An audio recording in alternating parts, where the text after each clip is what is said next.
Good evening and welcome to Mechanicsburg, Pennsylvania for today's PIAA Class 5A first-round matchup between the Armstrong Riverhawks and the Mechanicsburg Wildcats. My name is Joe Rhodes. Joining me here shortly will be Josh Schreckengost here for this opening round game of these PIAA playoffs.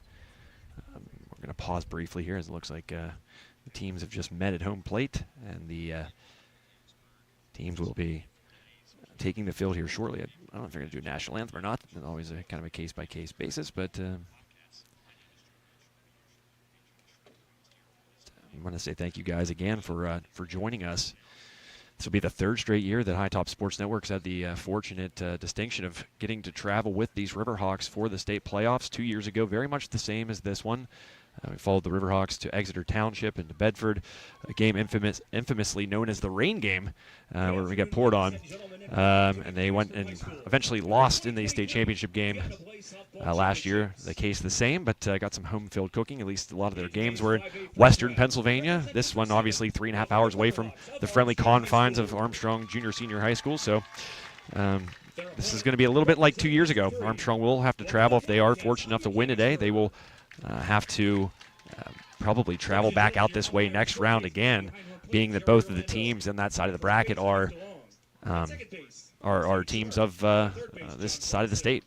So we shall see. But in the meantime, we're going to pause out and let you see the starting lineups here for both squads. Assisted by P. Harmon, Katie King, Mike Klotz, and Jamie Paul. Here's the starting lineup for the Riverhawks. Leading off, the right fielder, wearing number 4, Emma Smerick. Batting second, the shortstop, number 5, Emma Paul. Batting third, number 14, doing the catching, Isabel Atherton. Batting fourth, left fielder, number 25, Jenna Klontz. Batting fifth, wearing number 9, at first base, Jessie Pugh. Batting sixth, at third base, number 12, Shelby Cloak. She bats seventh in center field, number 16, Cassidy Adams. Batting eighth, second baseman, number 20, Jordan Klingensmith. Batting ninth, the pitcher, number 27, Cameron Sprinkle. And welcome the rest of the Riverhawks.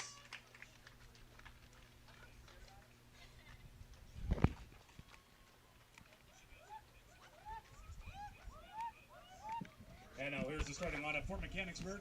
Head coach Gail Heaston, assisted by Becky Marshall, Mike D'Angelo, Mary Haskins, and Alyssa McIntyre. Here's the starting lineup for the Wildcats. Leading off, the pitcher, wearing number 13, Sam Rybacki. Batting second, number 3, shortstop, Lauren Paul. Batting third, the catcher, number 11, Emily Bittner. Batting fourth, first baseman, number 5, Kelsey Harshbarger. Batting fifth, wearing number 1, center fielder, Jada Lacey. Batting sixth, the right fielder, number 23, Bella DeMeo. Batting seventh, third baseman, number 28, Chelsea Heckert. Batting eighth, designated player, number 10, Maddie Gladfelter. Batting ninth, at second base, number 2, Emma Rizzuto. And the flex player today, in left field, number 33, Camry Crow. And welcome the rest of the Wildcats.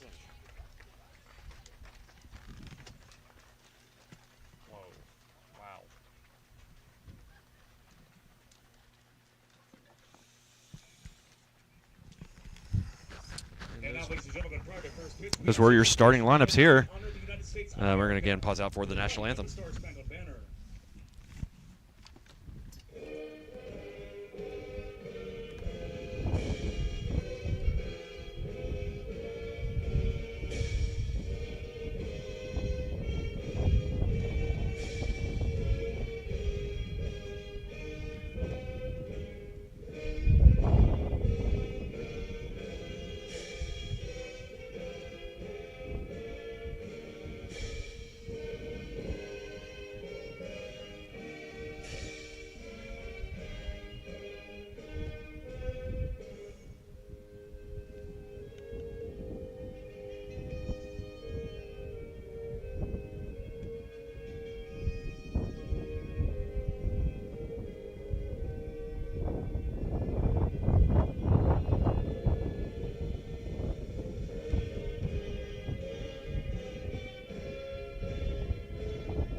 So again, thanks for joining us.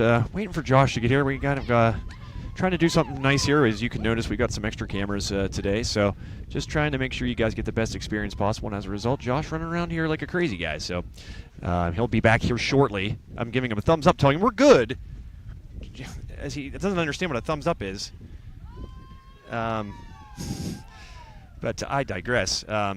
Glad to be here, folks. Again, third year that we've been able to cover these state playoffs, and that's rarefied air. Not every day do you get to cover games of this magnitude and get to see a team go to 3 consecutive state championship games, and that's what the Riverhawks are vying for here in 2023.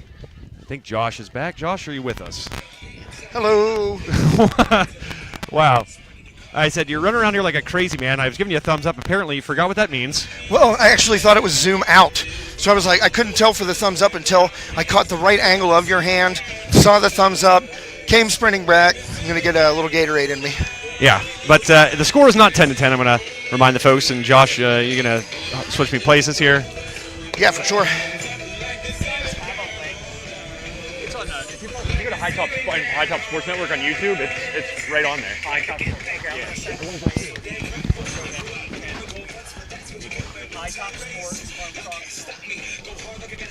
All right, but a lot of folks interested, Joe. We've been giving out the broadcast. As I was saying, Josh, before you got here, I said we're very fortunate to get to cover 3 consecutive state playoff runs by these Riverhawks, and again, that's the case this season. Very fortunate, and as I said, Riverhawks looking to vie for a 3rd consecutive trip to the state championship game. 0 for 2 so far, Josh, but let's switch. We also want to thank our sponsors when we get a chance. Sure thing. Here like our scoreboard sponsor, the one and only Ryan Sprankle and the fine folks at Sprankle's Neighborhood Market. But in the meantime, Riverhawks will take they'll bat first in this one, and as the case has been for the last 2 years, Emma Smerick, also known as Smoke, will lead off for the Riverhawks. The lefty swinger looks at strike number 1.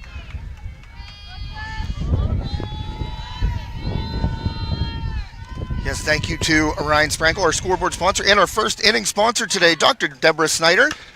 Be remiss if we didn't. Right back to the pitcher is Smerick, and her speed not going to matter on that one. Is taken in and thrown over to first. That was Sam. Oh, these are first names on here. Wow. Didn't see a roster anywhere laying around for Mechanicsburg. But yeah, we should. Hopefully, we'll get one here. Let's get that, Josh, if we would, here first before we get the sponsorship stuff out of the way. As Emma Paul in her usual number 2 spot. With 1 down here, Mechanicsburg looking to knock off the Riverhawks, and whoa, that one goes flying back to the move the camera a little bit.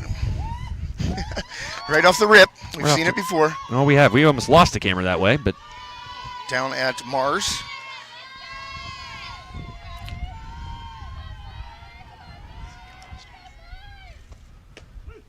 There's a strike to Paul, so now count 1 ball, 2 strikes, I do believe. Josh looking away there.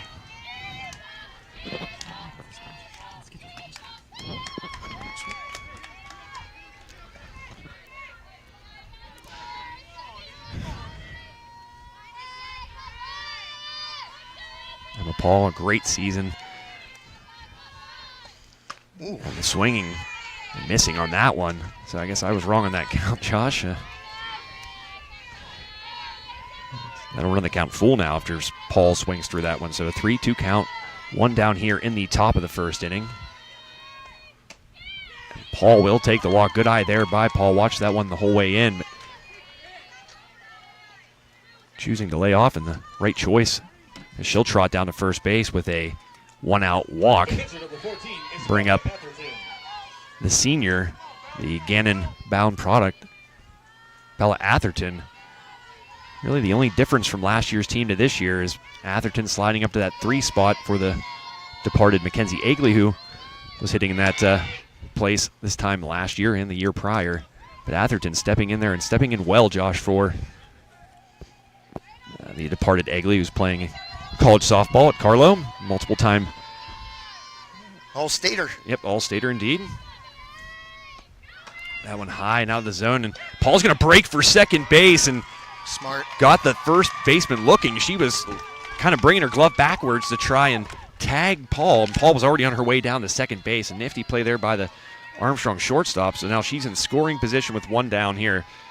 Atherton with a 1-1 count. That one high out of the zone, and a couple easy pitches there for Atherton to have to lay off of, well out of the zone. And something to watch for here. There's been a couple errant pitches.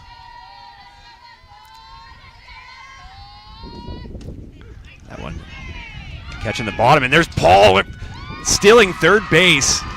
Taking it for granted was Mechanicsburg, assuming that Paul would not break for third. And she did. Heads up play there by Emma Paul.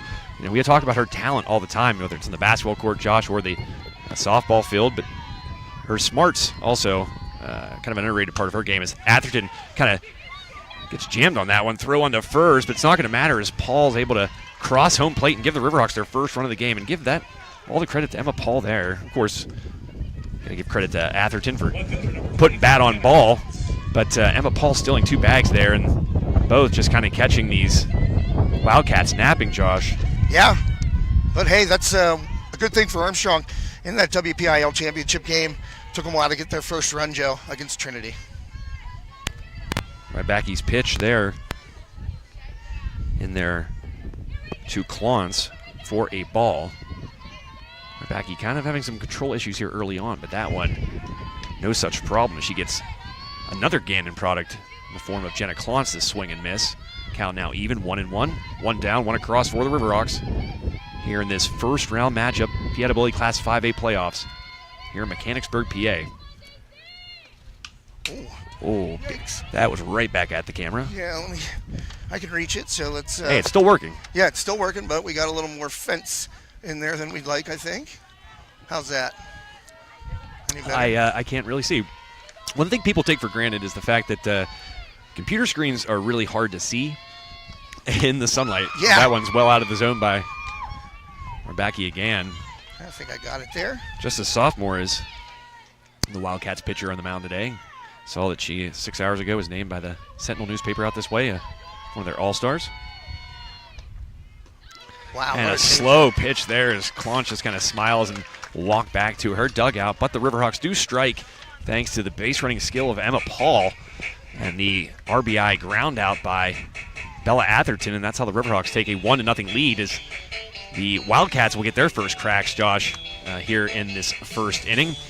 And folks know that we cover sports in Armstrong County, really Western PA, Butler County. We're going to have some exciting news to share with you guys here in the coming weeks and coming months as far as our coverage and the things we will have coming up here on High Top Sports Network. But, we make these trips and we're glad to do it, but we cannot do these without our sponsors. And we always emphasize the importance of you guys, if you're an avid viewer or someone that tunes into High Top Sports Network often, to look to our sponsors whenever you're in need of their goods and services. And, we especially mean that every day, but certainly during the playoffs.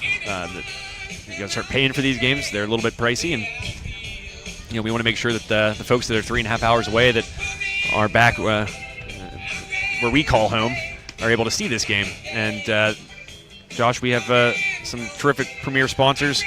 We had their names on the graphic there at the beginning of the game, but got them up right now as well. Carson Boyer Funeral Home Incorporated, of course, Bradigan's Incorporated, Steffi's Country Catering, Sprankle's Neighborhood Market, UFP Parker, and the John F. Graff Insurance Agency. Bunch of local businesses stepping up, and there's ones in there that you hear quite often on our broadcasts, and there are others that jump in and help out during these playoff runs. As Joe said, it gets a little pricey, and it's going to be gas and tolls added onto this one today, Joe. Yeah, indeed, but as I led off with saying there, we're happy to do it. We're excited to be here. Obviously, if the Riverhawks would have won the Whitfield championship, would probably be hosting today's game. Different part of the bracket, but they'll try to do what they did 2 years ago, Josh, and navigate some travels and try to get back to a state championship as Cam Sprankle, the senior, returning to the state playoffs for a third consecutive year in the circle for the Riverhawks, throws a strike to her fellow circle mate. I guess you could call them. You say mound opponent, but circle opponent, I guess. Yeah. And a swing and a miss there, so getting ahead early is Cam Sprankle on Sam Rybacki, the sophomore pitcher, also an outfielder for the Wildcats.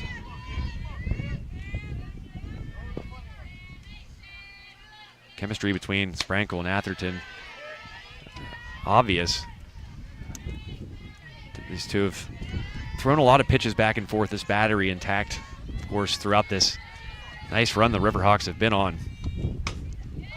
This one up out of play, so staying alive is the Wildcats leadoff hitter. Sprankle, one of her best outings in the Whitfield Championship game, but we know that if there's one thing about Cam Sprankle, she's a mentally tough athlete. Rarely is she going to, that one barely missing, but rarely are we going to see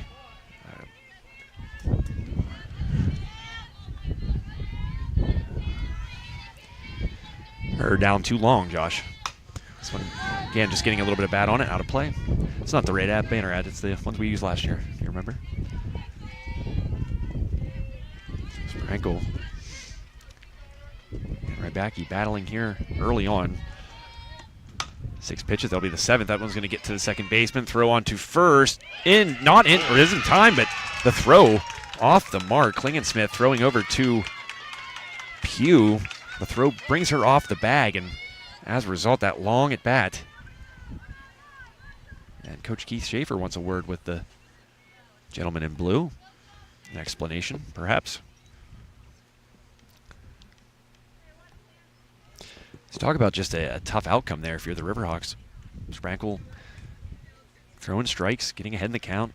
Rybacki just sort of battling and fouling a couple pitches off, and then gets a ground ball, kind of a lazy ground ball to second base, and the throw off the mark.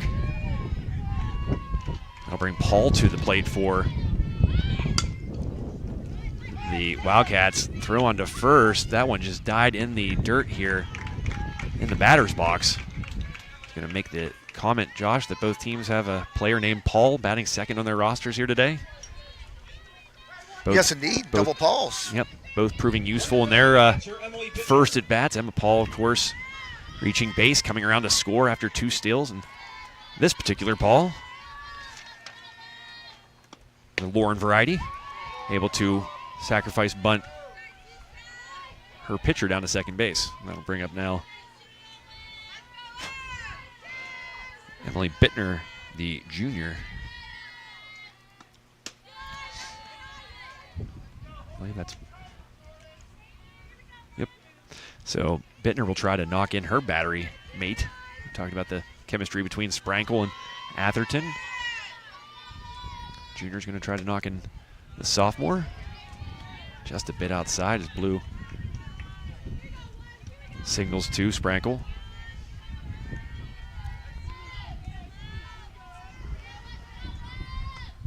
This one slapped hard to second base. This one's going to be right on the mark from Klingensmith to Pugh, but Rybacki able to get down to third base. But now 2 down, so a big spot early on here for the cleanup hitter, Kelsey Harshbarger. The senior, one of the few seniors on this team, Josh. Very young team, a lot of sophomores, a lot of juniors. But the senior in the circle able to get a pitch across the plate for a strike.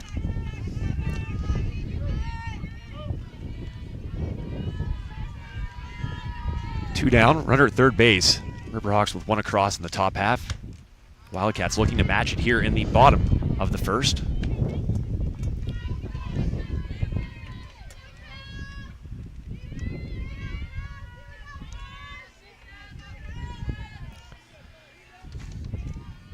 One and one the count. This one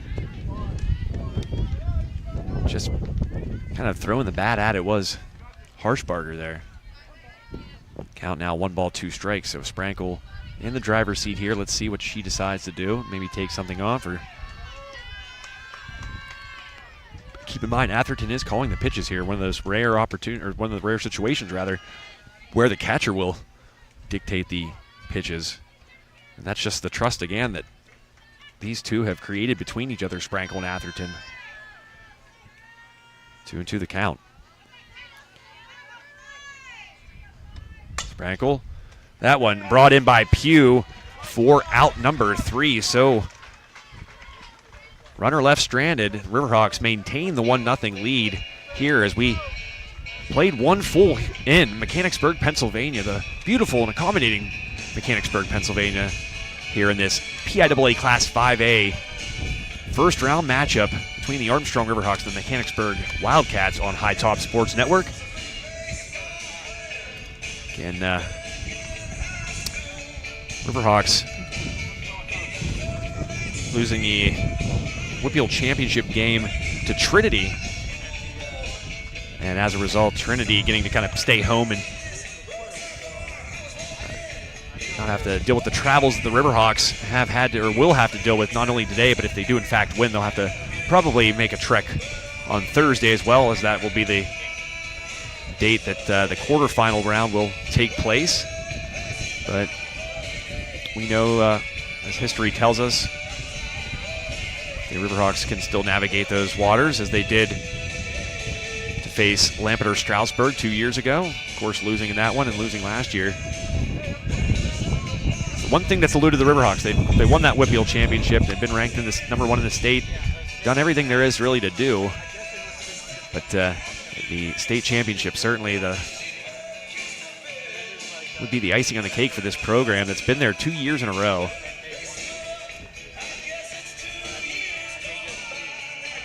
Someone who's been a big part of what this team has done for the last 2 years, Jesse Pugh, will step up to lead things off here in the top of the second inning. Pugh, as we've alluded to, she was our High Top Sports Network Leader Times Player of the Year last year. Really what gave her and it's so hard to pick the best player on this team. Really, it's not, I think the best player in this team kind of varies game to game, ultimately, Josh. But really, Pugh's kind of clutch gene in the playoffs, a big reason why the Riverhawks were able to do what they did last season. Whether it was that mammoth home run that I lost my mind over against Central Mountain in the quarterfinals last year. That one's going to drop. Kind of a miscommunication there between the second baseman and the right fielder. As a result, Riverhawks will get the leadoff batter on and can't let the Riverhawks get any free bases, Josh. They'll make you pay for it. Certainly. Shelby Cloak will step in here with no one down, and the Riverhawks first baseman standing at first base. Strike. Not sure if that was a called strike or Cloak's bat. Broke the plane, but as a result, she falls behind. No balls and a strike. Here in the top of the second, this is her first at bat. This one goes towering over our heads. Now to play for strike one.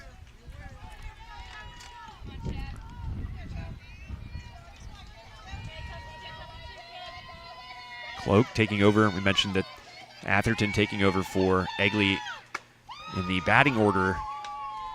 Well, Cloak is the one responsible for filling Egley's shoes at third base positionally. Hitting high in this Armstrong order, batting fifth.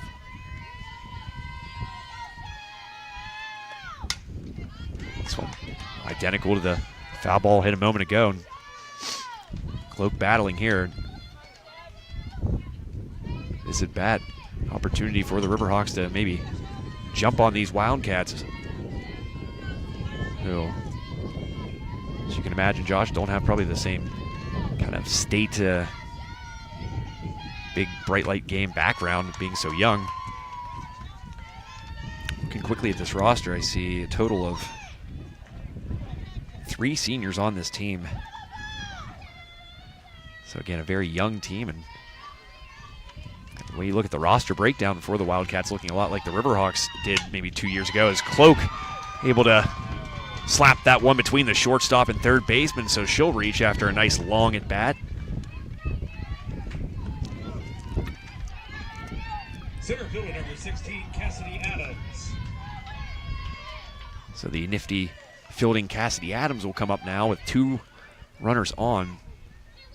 I think it was about this time last year, Josh, you made probably the best catch we've seen in a softball game. robbing a home run over the fence. She tries to lay down that bunt, but kind of high in the zone. Hard one to get down, and falls behind. No balls and a strike. One of the best catches I've ever seen in my life, Joe. Yeah, softball or baseball. Baseball, whatever. I mean, it was amazing. Up over the fence, taking a home run away. Just incredible. This one high in the zone as well, swinging through and missing. 4 strike 2, but the Riverhawks fall behind on some counts here, and hasn't really prevented them from still doing some damage. As Cloak, who stands at first, an example of that. Outside for ball. Couple of hits so far for the Riverhawks. Got that run in the first inning, Joe. Be nice to keep adding on here if you're Armstrong. Yeah, we just concluded the first inning, but when we get a chance, I want to thank again Dr. Deborah Snyder, first inning sponsor, teacher, long-standing teacher, swing and a miss there. Also my mom. Also Josh's mom. That's right. But terrific human and big supporter of all things Armstrong. And all things high top, really. Yep. We have a little graphic. Maybe we'll just, it says first inning sponsor on it. Heck, we'll get it up there. You know what? It's going up. So Klingensmith now will stand in for the Riverhawks. Looks at that, or excuse me, swings at that first pitch for a strike. So give credit to Rebecca. She's thrown it across the plate and changed speeds, as we can really tell from our vantage point here, kind of behind home plate. Oh. This one fouled back out of play, similar to the 2 that Cloak hit a moment ago. Just 1 down here and 2 runners on. Klingensmith at the plate. I think Sprankle would be on deck. Don't see anybody. I guess, yep, Sprankle's there on deck. That would put Smerrick in the holes. Another strikeout there. So after the first 2 batters reach, the last 2 are sat down on strikes. So no better way to settle this little battle than a pitcher-on-pitcher matchup.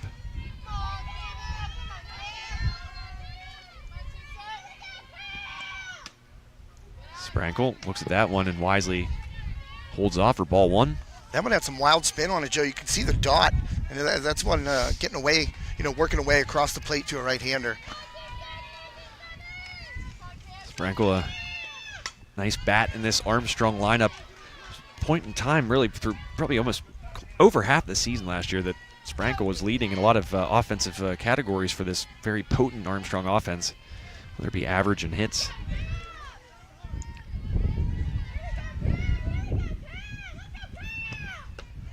Another nice job of laying off that one. That was close. I think sometimes Blue will give, if there's a pitcher batting, he probably figures, hey, she knows the zone better than anybody. I'm going to probably trust her eyes as well as my own. I think Cam did a good job there laying off that one. She lays off that as well. You would hope umpires think that way. Sometimes I don't think they do. It's just a matter of the human element of the game, So we count now 3-1. Backy's pitch 2. Sprankle high now the zone. That will load the bases with 2 down. So again, the first 2 batters reach. Then the Wildcats strike out 2 consecutive. And then walk Sprankle to bring us back to the top of the Armstrong order, and Emma Smerrick. Running at first base for Armstrong, McKenna Poor.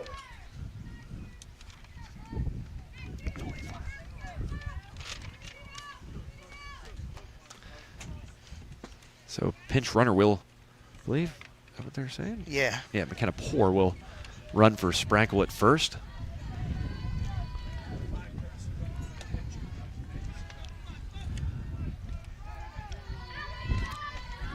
Emma Smerrick, stop me if I've said this before, another Gannon product. It's 3 separate players going to Gannon on this Armstrong team. The 2 corner outfielders along with the catcher.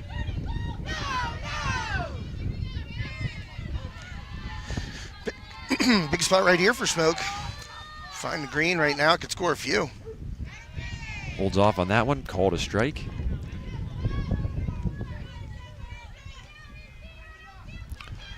As I always jokingly say, I'm a Smerrick named Smoke, or called Smoke, and up there. It's a poor personal Personal choices? habits? No. Because her speed. She's fast. She swings past that one. Throw down to third. That's going to get away, and that's going to allow the Riverhawks to score. Big time run there. Just like the case was in the first inning where Emma Paul came around to score. Really kind of dozing off and kind of self-inflicted wounds, a reason for the Riverhawks' first run. And again, that's the case. That one gets past the third baseman, or kind of off the glove. I didn't really see that. I was obstructed by the umpire there, Josh. I think it hit Jesse Pugh in the ankle, Joe. It deflected toward the third base, the left field line fence, and it got away enough for Pugh to recover and get down the line and score. Obviously, the Wildcats would prefer to have Smerrick batting with no one on base next inning if they were able to get Pugh there, but instead the errant throw allows Pugh to scamper home. Cloak stands at third, and Poor, the pinch runner, stands at second as Smerrick fouls that one back.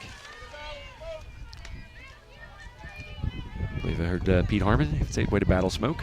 Yeah. She is battling indeed. Full count now, 3-2, 2 down, 2 on, 1 across already in this inning. Riverhawks looking for more. Instead, Smoke will trot down to first base for another free pass. Really, we've seen both sides of Rybecki today, Josh. Seen some really nice strikeouts and then giving some free passes, so kind of the best of both worlds here so far, but task doesn't get any bit easier as Emma Paul now stands in, looks at strike one with the bases juiced, and still 2 down.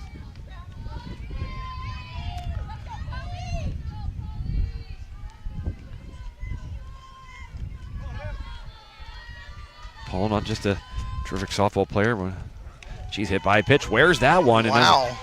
And you know what? Emma Paul has played one of the smartest games. Wore that one. Yeah.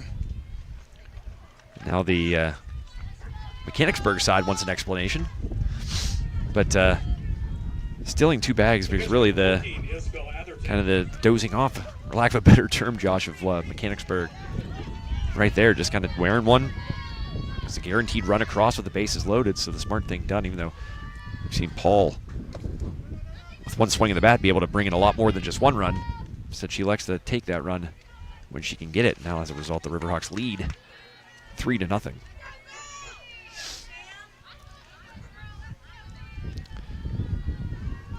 Atherton up for the second time today.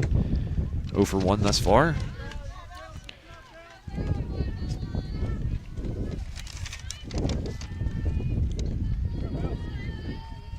Rybecki nearing 50 pitches already, and there's going to be a stoppage here, Josh. Probably a good time to maybe thank a couple of our wonderful sponsors. Let's do it. First off, you already mentioned my mom, Dr. Deborah Snyder, the first inning sponsor. Well, our second inning sponsor today is Bradigans Incorporated, in business for over 70 years, serving the Armstrong County and southwestern Pennsylvania region. Bradigans Incorporated, and they just added a new Card Guard location, I saw. Where? I'm not sure, but I saw that on their Facebook page that it had just opened up. I can't think of the location off the top of my head, but people have heard me talk about the Card Guard. It's very convenient. I love to use it. My family uses it. Now 8 locations in the Armstrong County area to fill up, and they always adjust their fuel and petroleum product prices according to the market. It's one heck of a read.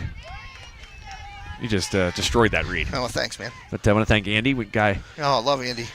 Yeah, we've known Andy for quite some time. You've known him longer than I have, Josh, but know him. We played some hoops with him. Oh, yeah. So he's been a big supporter of ours, and got to sit and chat with him. He's worked with a couple organizations around the area that we did. Did a book reading a while back. Yeah. That. But thank you to Andy and everyone at Bradigans Incorporated. Strike there. Strike 2 swinging, so now the count even, 2-2. Bases loaded. Paul at first after the hit by pitch. Emma Smerrick at second. And Poor at third. And a strikeout looking Atherton. Frozen by that pitch. A good pitch by Rybecki. And 3 stranded, but the Riverhawks do get 2 more across in the top of the second inning. So after 1.5, your score, Armstrong 3 and Mechanicsburg nothing here on High Top Sports Network.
So the bottom of the second inning upon us here in Mechanicsburg. Thanks again to Bradigans Incorporated, second inning sponsor today. Just want to thank one of the all-time first ballot Hall of Famers, Ryan Sprankle, Sprankle's Neighborhood Market. Didn't see if they rode in on the bus today, the hashtag Save on Meat bus. As someone who's spent probably a time or two on that hashtag Save on Meat bus, Camp Sprankle throws a pitch in there. Didn't really see a signal. I want to say that was a ball. It was indeed. That one slapped hard. A nice piece of hitting there past Emma Paul at short for Jada Lacey. So the leadoff batter now on for Mechanicsburg. I mean, their chance to get back a run or two here on the Riverhawks with the early hit. Bring up number 23, Bella DeMayo. Hope that's the right pronunciation there. I think it is. Yep. We know DeMayo's in our neck of the woods, a market. Delicious stuff.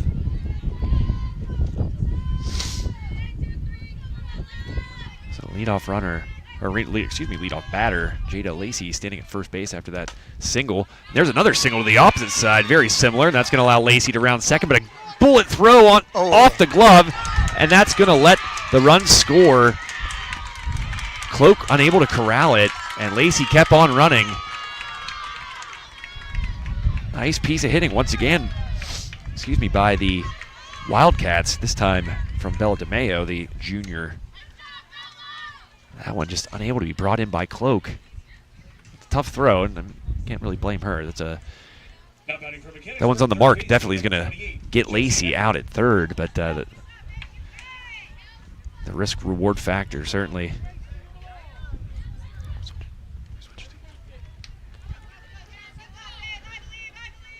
So still no one down. Runner at second base, one across already. The score 3-1.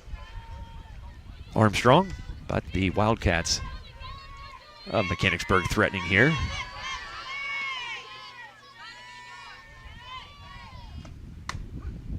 I recently got into an argument with somebody about maroon and burgundy.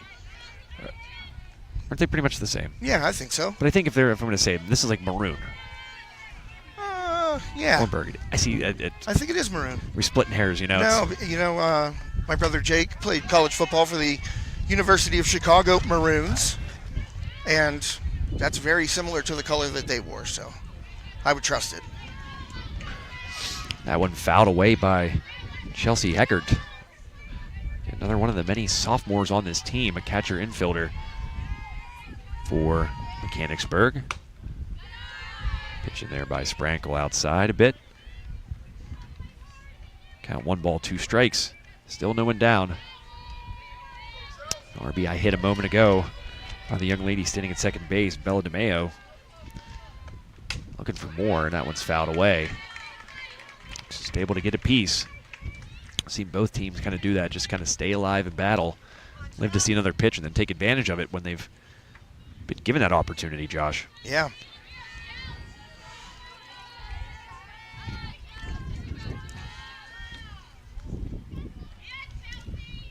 Pitch on its way by Sprankle, a bit high out of the zone. Really rearing back on that pitch was Sprankle. Count now 2-2.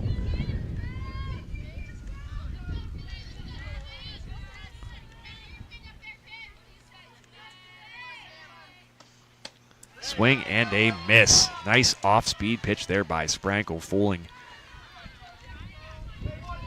Designated batter 10, Maddie Gladfelter. Heckert.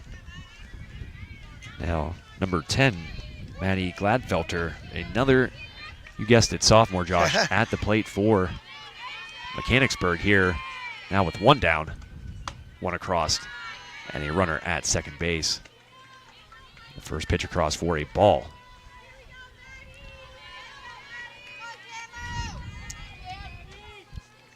Sprankle working quickly. This one in there for a strike. Yes, indeed. And we've seen her tempo change at times, and when she's trying to stay consistent, I think she tries to speed things up and also just kind of throw an element of surprise at the opposing batter. That one just missing. See some excellent pitch framing this year, in particular by Bella Atherton. A couple pitches where it just seemed like the movement trying to pull in those borderline pitches just flawless. This one off the end, or kind of the top of the bat, Josh. Yeah, got sawed off right there, and that's going to work for the Wildcats. Yeah, kind of got under it, and you saw the kind of the English on it. Tons of backspin. If that's a pitching wedge from you know, what, 50 yards out, you're sticking that one on the green. The OP dub. Yep. So another nice piece of hitting and a run across for the Wildcats. So taking advantage of the early success. And this one, again, kind of the same deal, but right to Emma Paul at short for out number 2. Obviously, as a result, Gladfelder will remain at first. Rybacki now will step in for the second time today. She reached base and was stranded at third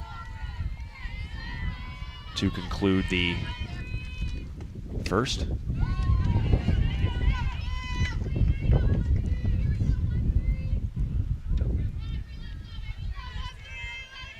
Rybacki 0 for 1. But as mentioned, did reach. Foul balls in this direction. I mean, one of them's going to come straight up and down. Well, we have the advantage of this the backstop that kind of curves in at the top. If it was one of those just straight up and down backstops, I mean, it might be a in some trouble. Highway to danger zone. Nice pitch there by Sprankle for the out. So Sprankle able to shut the door, but the Wildcats do get 2 runs across and cut this Armstrong lead down to 1.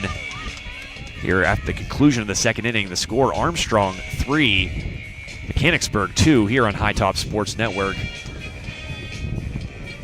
And Josh, we say this a lot, and I don't know if folks truly know how much we mean it, but we really are able to travel and go far away from the place we call home in days like this due to our sponsors. And again, guys, if you watch any of our broadcasts, you hear several names be mentioned, and ask you to pay attention to those names, as they're the reason you're able to watch this as well. Not just that we're able to enjoy doing what we love to do and cover games and broadcast games, you know, near and far, but you know, there's a lot of people that benefit from their support of us. So make sure you guys pay attention to those sponsors. And one is Josh.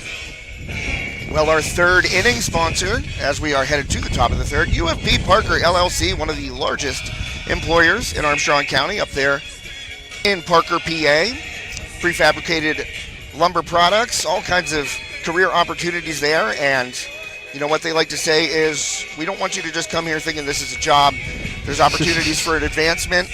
There's also, you know, they do career training, education, things like that. Visit them online, ufpi.com/careers. That's UFP Parker LLC. Thanks to Hutch and Shelley. Yeah, shout out to Hutch and Shelley, to early days High Top supporters back in 2020. So thank you to UFP Parker.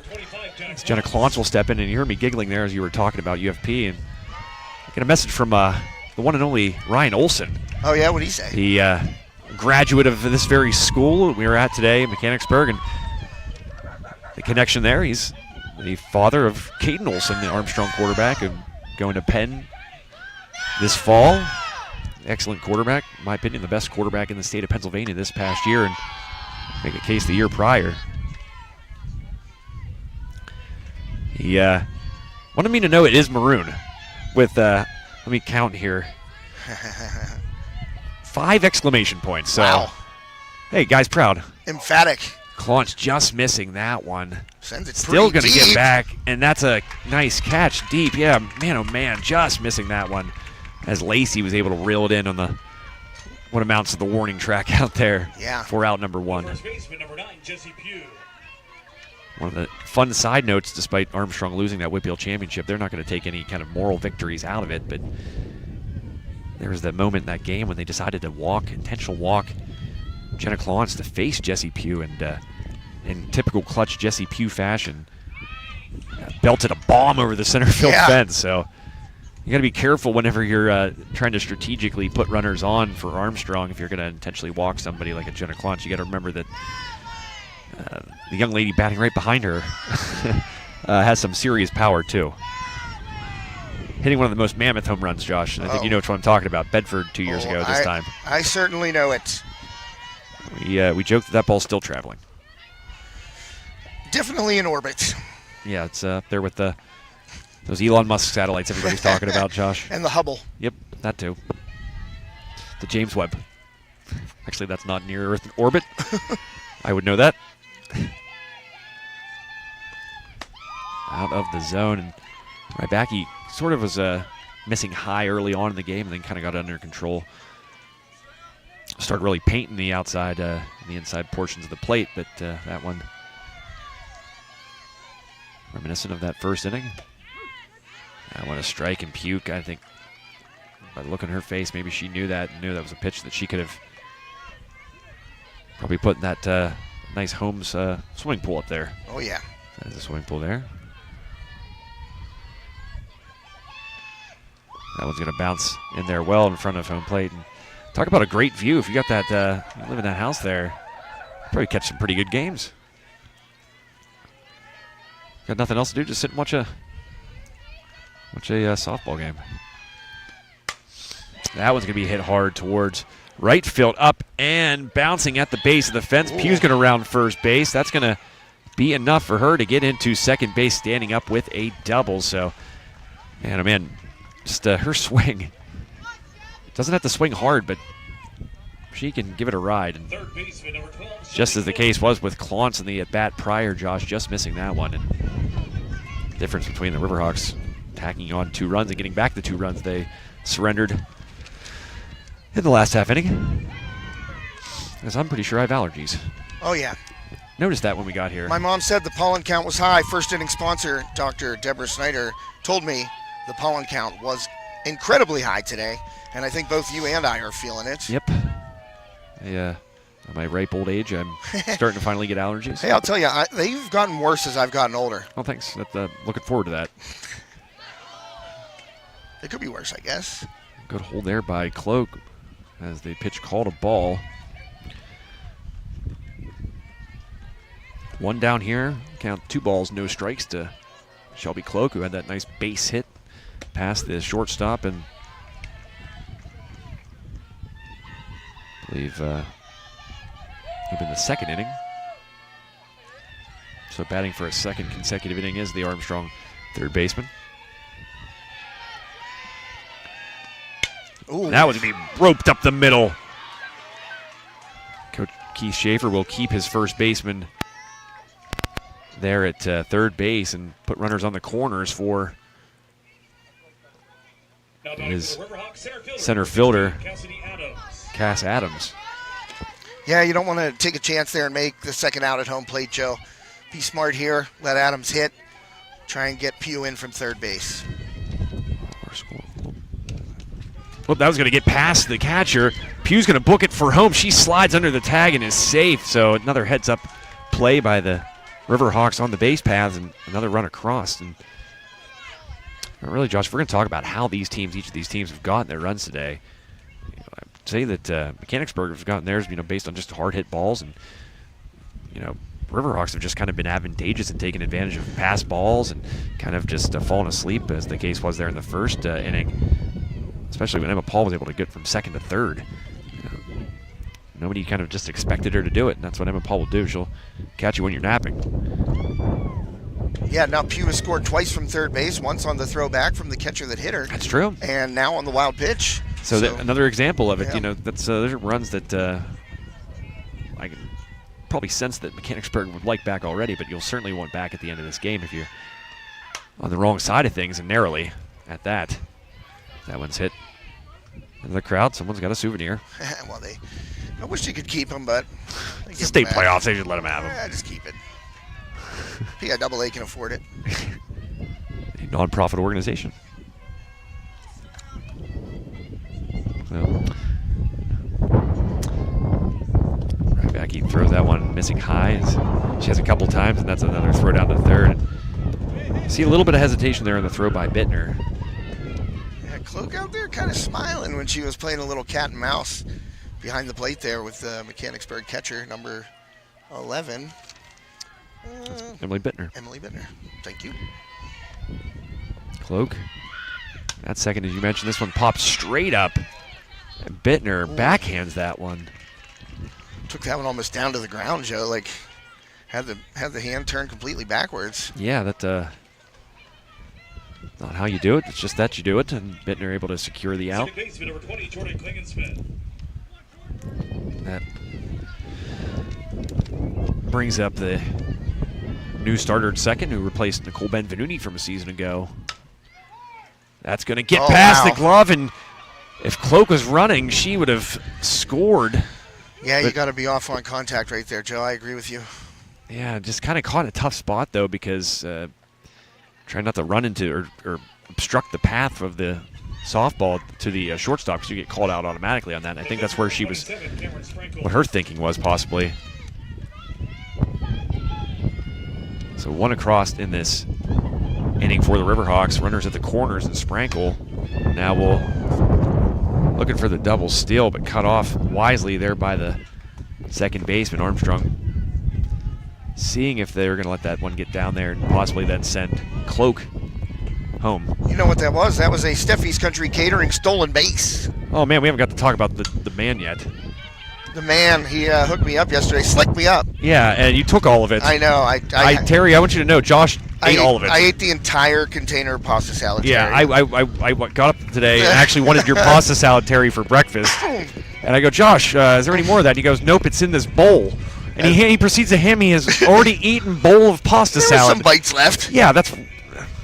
I'm going to give you cereal, because I'm a big cereal guy. I'm going to hand you a bowl of half-eaten cereal tomorrow morning. And I felt so bad when you asked for it, too, because I ate the entire container last night. So, Terry, just make sure you're aware of that. Maybe I need to start coming over and getting the Sunday takeout specials at Steffi's Country Catering, which we urge all you folks to do. Yeah, for sure. Because we're big fans of it whenever we get to actually have it. Yeah.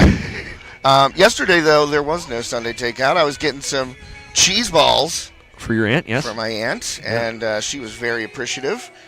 So I went over there, and Terry was at a baseball tournament in Indiana with watching his grandkids. Yep. And the butcher? He left it, for me in the little area there on Reesdale Road. Oh, man, unplugged one of our cameras here. I'm just like, what's bad about this time of year is it's hard to. We got these long travels, and then on top of the long travels, Josh. Sorry, lost a. No, that's cool. I'll get her right back here in a sec.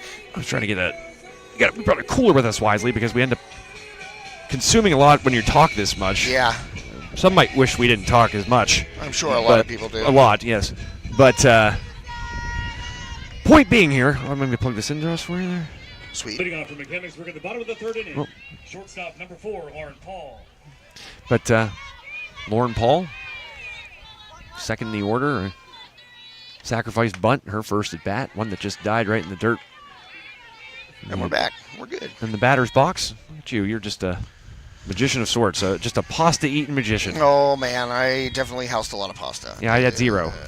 I didn't have a single noodle. You did not. That was very selfish of me, and I had cold pizza on the way here. You did.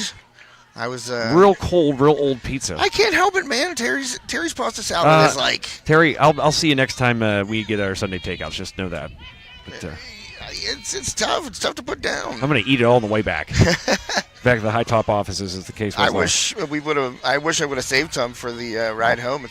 I wish you would have saved some too. 3.5 hours. But I digress. This one popped out to third base. First chance for Smerick to make a play, and she reels that one in for the out. So the Riverhawks able to score in every inning. Yeah, very big after that Trinity game, getting down by a large margin early. Never seen anything like that in the 3 years of Armstrong. 9-0, I think, was the deficit at one point. And before they got on the board, and then it was too little, too late. Couldn't catch up. Put a rally together, but couldn't catch up. And I think a bounce back game was talked about a lot, not just for the team, but for Cam Sprankle as well, because she's throwing out there. I mean, I have not seen any hint of emotion on Cam, and I think that is when she's at her best. She's dialed in, And she seems to be throwing harder. Oop. That one fouled back by Bittner, the Wildcats catcher. Bittner 0 for 1 today. But I agree with you, Josh, and you don't want to lose that game by no means. I'm suggesting that is something the Riverhawks would want or would ever wish for, but it might be the best thing that could have happened to them as Bittner slaps that one in the hole. Paul's going to try to throw, but it's going to be late. And we saw Paul make a play last year, Josh, again at Central against Central Mountain at St. Francis University. A Derek Jeter-esque play where she was in the hole like that, fading to her right and threw across and nailed the runner. And I think a story was told to us last year that Penn Trafford's head coach, Denny, man, oh man, I'm going to feel like a real butthead here, and I apologize. He's really, really nice, kind to us. Yeah. Listen, I hope he doesn't take offense. I hardly remember my middle name half the time, but he said that was one of the best arms, if not the best arm of a shortstop that he's coached against. And mind you, he's been coaching for quite some time, a very decorated career. Penn Trafford, I believe, made the state playoffs. A little bit of a down year for that program, but still able to sneak in based on their Whippeal performance, Josh. Yeah. Hey, sometimes it just got to wait until you get to the postseason and turn it on a little bit. Yeah, get hot at the right time. This is a nice facility here, Joe, Mechanicsburg. Really like it. Nice field. Very helpful. I like the old-fashioned dirt. We get used to that turf at Armstrong, and I feel like this is the ooh, that one coming back real hard towards the gate. Mike Klontz, like Kobe when Matt Barnes put the ball in his face. Didn't even move. No, he did not flinch. Mike Klontz stoic over there on the corner of the Armstrong dugout. Yeah, he's that was actually quite impressive. Another foul ball back to this side. Yeah, a lot of those, which is good because you're parked on the other side. Hope that's not my car doing that. It has been known to go off. Well, we'll find out here shortly if somebody who might have seen us bring our gear here comes up to you and says, I think that might be yours. This one reached out for it and might have been better served letting that one go. Harshbarger, but... Oh, please tell me that's not my car. I don't think. It happens to go off in my pocket every now and again. Here, you can check. I can hold down the fort. Actually, might be his car. That'd be pretty amazing. This one's going to hit slowly to first base. Pugh, easy play, steps on the bag, but the runner is able to advance. Is it you? Nope. Hooray, it's not mine. I said that would have been pretty fantastic. I would have blamed it on karma after eating all my pasta salad. Karma. Terry, you wouldn't believe it, man. We're going to get messages about it, for sure. I hope he doesn't give you any more pasta salad. He doesn't trust you with a pasta salad that's meant for others. I'll be like, just put it to the side, Terry. We don't have to tell him. So 2 down here in the bottom of inning number 3. 4-2 your score. Armstrong leading scoring runs in each of the first 3 innings. 1 in the first, 2 in the second, 1 in the third. And Mechanicsburg looking to score for a second consecutive inning. Both of their runs coming in the bottom of inning number 2. And Lacey, a run scored in this game. Nice play there on the run in center field as well with her glove. Jada Lacey, again, another sophomore. They have a chance to do something similar to what the Riverhawks did, Josh, 2 years ago, a team that was comprised mostly of sophomores. And that will retire the side. The fly out to Smerick, getting a couple balls, did Emma Smerick in that half inning. And Riverhawks keep the Wildcats at 2 runs. So after 3 full, your score, Armstrong 4. The Wildcats of Mechanicsburg, the home of Ryan Olson, 2. Yes. We heard about it. The athletic director came up, first thing he said to us. Yeah. Our guy Seth here, very helpful. Yeah. And very accommodating. Very appreciative of the folks here. Very nice to us. And again, a very nice facility, and they have a nice table for us here and let us know where everything is that we would typically need, and certainly appreciate that. As you said, very nice field. I like the little spot behind home plate there that they have for the PA and gentlemen with DJ duties. Oh, yeah. Just a very well-kept field. The dirt infield, very, very nice. And again, I kind of like it. I think we're getting soft nowadays with the turf everywhere. Everybody's got turf football fields true. now, and slowly but surely, everybody's getting turf baseball and softball fields as well. This game was meant to be played in dirt. That's right. You know, I remember my mom getting very upset at having to wash my dirty Little League. She probably misses it now. I'm sure she would tell you that. But, you know, you're supposed to get that baseball uniform real dirty. You're not going to get it dirty on pieces of chipped rubber and plastic grass. That's true. Just saying. So as she typically does, by default, Emma Smerick will lead off. Smoke, or Smokey. First pitch swinging, gets it past the first baseman. Just enough to reach first, and Smerick on base. Oh, Terry, yes. No, one was potato salad, Terry. Terry, I wanted the pasta salad. I crushed the pasta salad. Yeah, all of it. In like less than a couple hours. Like it's not normal. No, it's not. Just couldn't put it down, I'm telling you. Smoke's going to find her way to second base. She's going to get down to third now. But Lacey's going to try to make a play, but there you go. There's that speed of Emma Smerick. We followed her around the bases there, Joe, on the cameras. That was fun. Yeah, that was her speed really exemplified. Steffi's Country Catering stolen base. 2 of which. So Paul now with a base runner just 60 feet away, trying to knock in yet another run. Great season for the Armstrong shortstop. Do it all. Great fielder, great batter, a little bit of pop in the bat, or a good bit of pop in the bat. We've seen her hit some home runs. She's up there, I think, among the team leaders.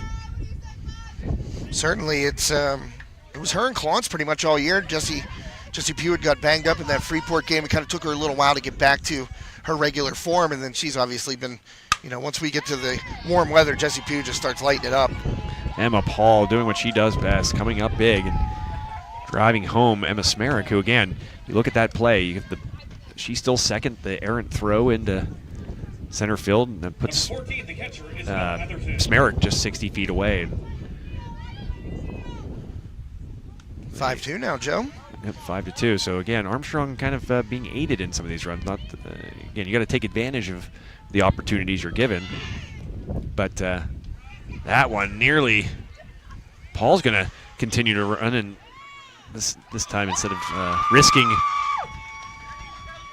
an errant throw, Lacey just holds on to it. And there again, another first to third play, just as the case was with Smerick a moment ago. The Riverhawks running all over the place. What am I hearing there? Is that Siri? I thought I heard Siri on our stuff. No, there was something over there. So again, 2 consecutive plays, almost identical, Josh. And that'll leave Atherton with a chance to knock home Paul here with still no one down. And a 5-2 lead, as you mentioned, one across to Smoke. Able to around the bases, and that's you can see Atherton with her reaction kind of priceless. That one was felt like it took as long to get in here as the bus ride to Mechanicsburg.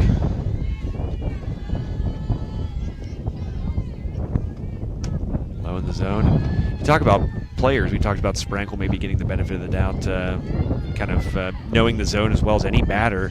I think the same could probably be said about Atherton being a catcher. Probably just a great plate discipline as a result. Being so familiar with the zone. That one's going to head close to your car. Do it. No, we don't need that. A busted windshield. Not the windshield. Right. We don't need one anywhere, really. Dang it. You already lost a mirror. You hit a bird. What'd you hit, an eagle? No, I don't know what it was. It exploded, though. There was a pterodactyl? There were innards all over the... You claimed it was a bird. I'm fine. You don't believe it? No, I don't. I don't. I think you hit the... Who knows? Oh, that one ripped. Again, slow pitch there. Change of speed. Tough to handle by Rybacki. And Atherton just a bit late as she hit it towards her head coach and third base coach, Keith Schaefer. Notice the Riverhawks went back to the blue pants. Yeah. They lost in the pinstripes, and I think really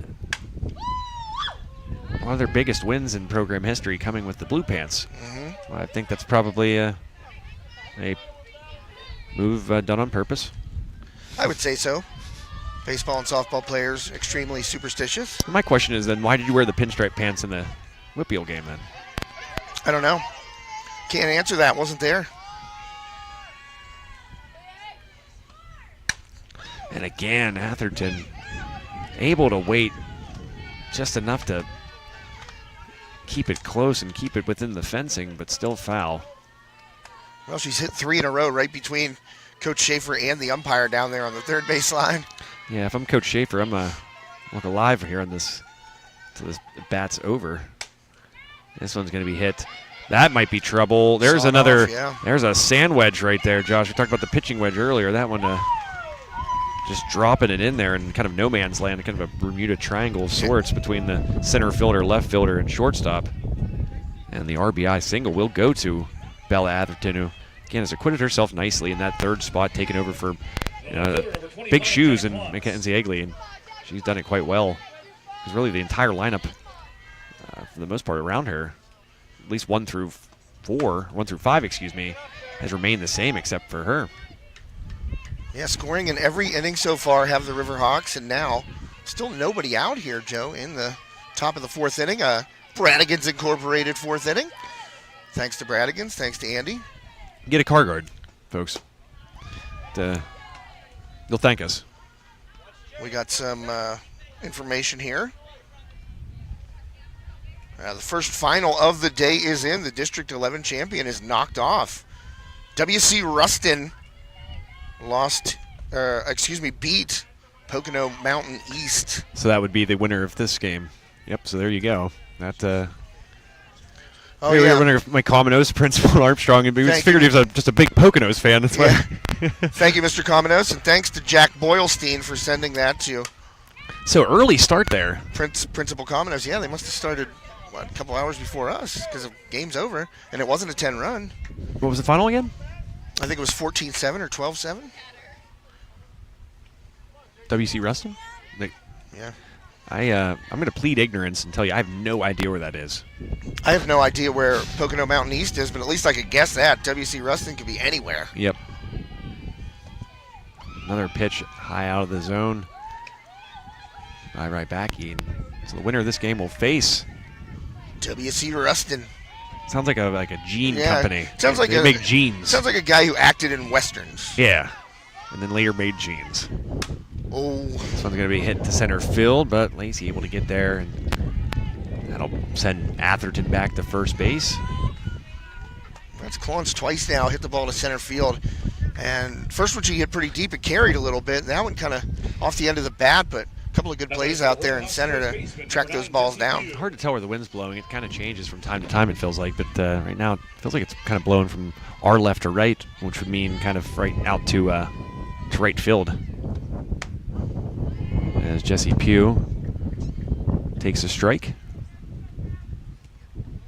6-2 your score, Armstrong leading. And thanks to the efforts of Mike Cominos letting us know that the winner of this game will face WC Ruston. I'm telling you, he was in a bunch of famous westerns back in the 50s and 60s. And he invented the lead dungarees. Back in the 1850s and 60s. Yep. Good eye there. Throw down to first base. Atherton back safely. But a good throw there. Give credit to Bittner. Also sounds like he could be an oil man, like an oil baron from Texas. Or just like writes books. He could sound like an author. that's You true. go by your initials. WC Ruston's newest release. Like he was actually the guy who invented Harry Potter and had stolen from him. The fly out to right field. Dropping right there on the foul side of the right field line. I thought she. For a second, I thought that was caught. Kind of a hard angle for us because these backs, or the Armstrong dugout, kind of obscures our view a little bit, obstructs it rather. So Pugh, you don't want to let stand in that batter's box too long. Oof, waits on it. Well, a smile there from Jesse Pugh because that changeup way upstairs. And way slow. Yeah, and she knew she shouldn't have swung at that one, Joe. Well, the story goes, this Armstrong team, you ask anybody up and down that lineup, they hit fast pitching better than they do slow pitching, so maybe they might back you noticing that, and maybe something picked up on by the Mechanicsburg dugout. So you're seeing a lot of much slower pitches. This one's chopped to the shortstop, throw to first. Not in time, but the lead runner is retired in the form of Atherton, so she'll trot back, but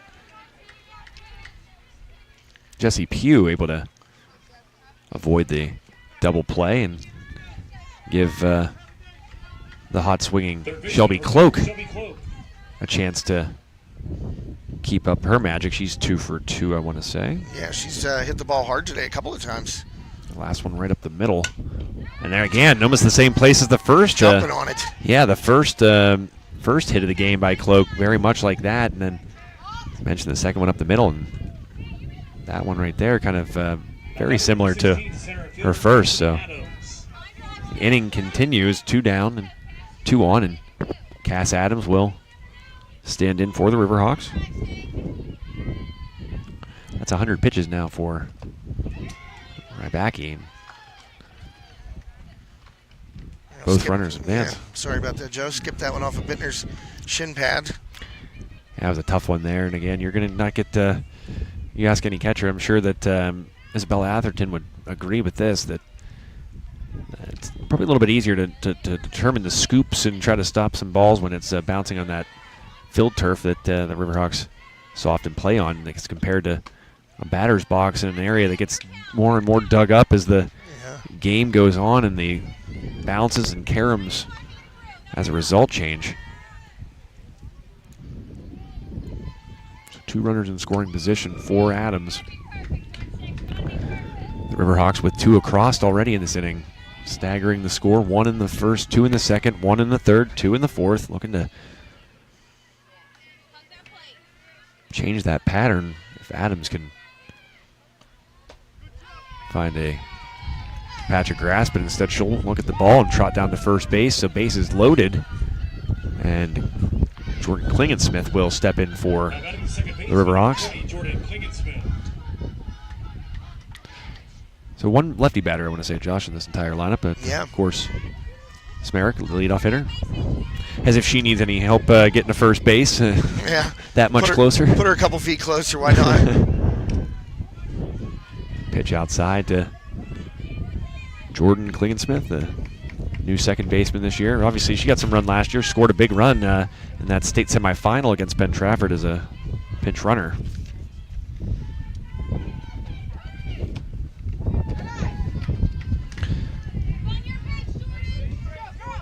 Of course, taking over for, as mentioned earlier, Nicole Benvenuti, a Crimson Hawk now instead of a River Hawk. How about that? Interesting. But the mascot's the same? Going from one hawk to another. Indeed. I mean, I'm sure there's a team out there called the Golden Hawks, like if she ever transferred. Why the Golden Hawks? I don't know. Just a different kind of hawk. Okay. You know, River, Crimson. Oh, yeah. That one's roped into the gap. A nice piece of hitting there by Klingensmith. 1 run will score. 2 runs will score. Adams is going to be sent, and that will clear the bases. Jordan Klingensmith with a huge hit to tack on 3 more runs for the Riverhawks. And it's moments like that where you see that Armstrong just sort of throws you that sort of gut punch. Perfectly placed line drive. Just went with the pitch, Joe, right over the second baseman. Hit that grass, and you know she hit it hard, so it split the outfielders, got to the fence, and everybody comes around to score. Yeah, so what was just a 4-run game now, a 9-2 Armstrong advantage here in the top of the 4th. I think we may have spoken about the possibility of this on the drive out. You know, Armstrong, having some trouble scoring some runs there early in that Whippeal Championship game, but Riverhawks offense has bounced back so far today against the Wildcats. Looks like we'll get a pitching change here. As, Rybacki will head to the outfield. I think Lacey, it looks like, will possibly take over the duties on the, or in the circle rather. I almost said the bump. Coach Schaefer. Well, he didn't. I mean, and I don't blame him right there because the Riverhawks dugout started a little bit of a chant right there, and Coach Schaefer told him to stop. I believe one of the coaches from Mechanicsburg might have had a comment to Coach Schaefer, and I'm sure he agreed with her because, there's no need to do that. You're up 9-2. Yep. I was going to say, act like you've been here, but they have been here. I know. One thing the Riverhawks pride themselves on is being a tight team and being loose, and getting to the dugout, having fun. Oh, blaring the music when they get here. We hear a lot of it. We were setting up today, and we were trying to talk to each other, and it's just impossible when we're 2 feet away because the Drake is blaring. I love the Drake. Yeah, I love the Drake. People have told me I look like him. That's a Seinfeld reference. You didn't even know that. Nope, I don't like Seinfeld. I know. You love it too much, just like pasta salad. I hate the Drake. But I mean, they're a team that, they're not trying to show anybody up, really. It's just they have that mentality of being loose, having fun. It's a great time. Hey, we're out here, big game, whatever. We're just having some fun. There's a line, though. Yeah, certainly. Of course. In all things in life. So yeah, but I'm trying to think. Excuse my ignorance. What is the after 4 innings? It's gonna be what, 15? 12. 10 after 5, 12 after 4, 15 after 3. I think that's right. Somebody, as we always joke, is yelling at their phone or their tablet, their TV screen, their computer. Don't you guys do this for a living? Yeah, we just do too much of it is the problem. And too many different sports. Yes. Oh, Sprankle gives that one a ride. That's going to one-hop the fence right at the base of it. Another run will score. That'll be Klingensmith, so she's rewarded for her efforts, driving home 3. She then is brought home by the hard-hit ball of Cam Sprankle. And Poor will come out wearing I think that's a 0-5. 0-5, yeah. Because Emma Paul is number 5. So Poor is 0-5. Aren't they the same number, though? Yeah, they definitely are. Why do you have 2 5s? Then there's literally, you could use 99 different numbers. True, very true. Emma Smerrick, who wearing a digit 1 less than 5. Number 4 looks at a ball. Smerrick is 1 for 2. The senior looking to keep things going here with 2 down. That one outside by Lacey. Her second batter faced, top of the order for the Riverhawks.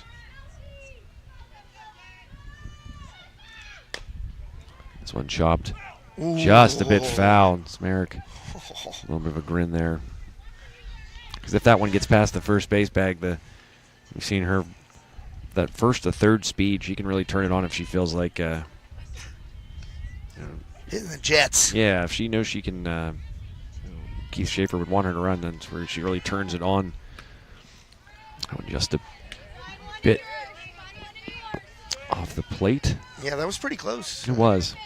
I think it was maybe a little bit inside and high.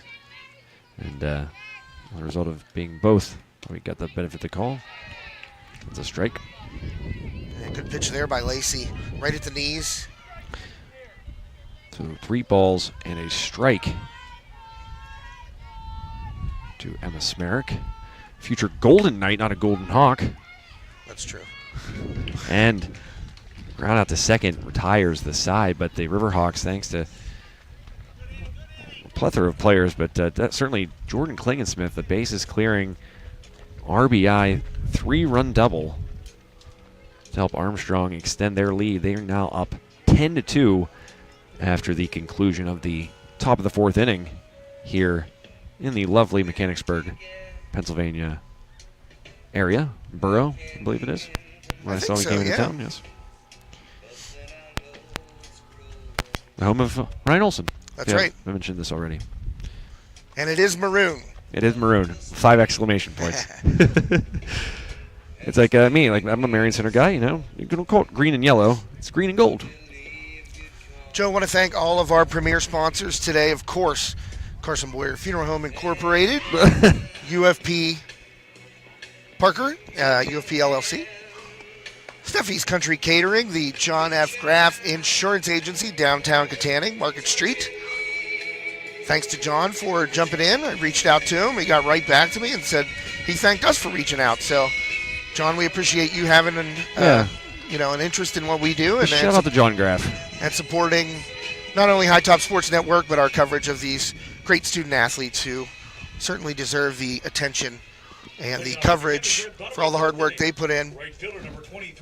And finally, Sprinkles Neighborhood Market, hashtag Save on Meat. Save on Meat. I don't see the Save on Meat bus, man. I don't know if I've seen Ryan either. Yeah. He's here somewhere. Never know what he's doing. Or he's watching on High Top. You never know. He's here.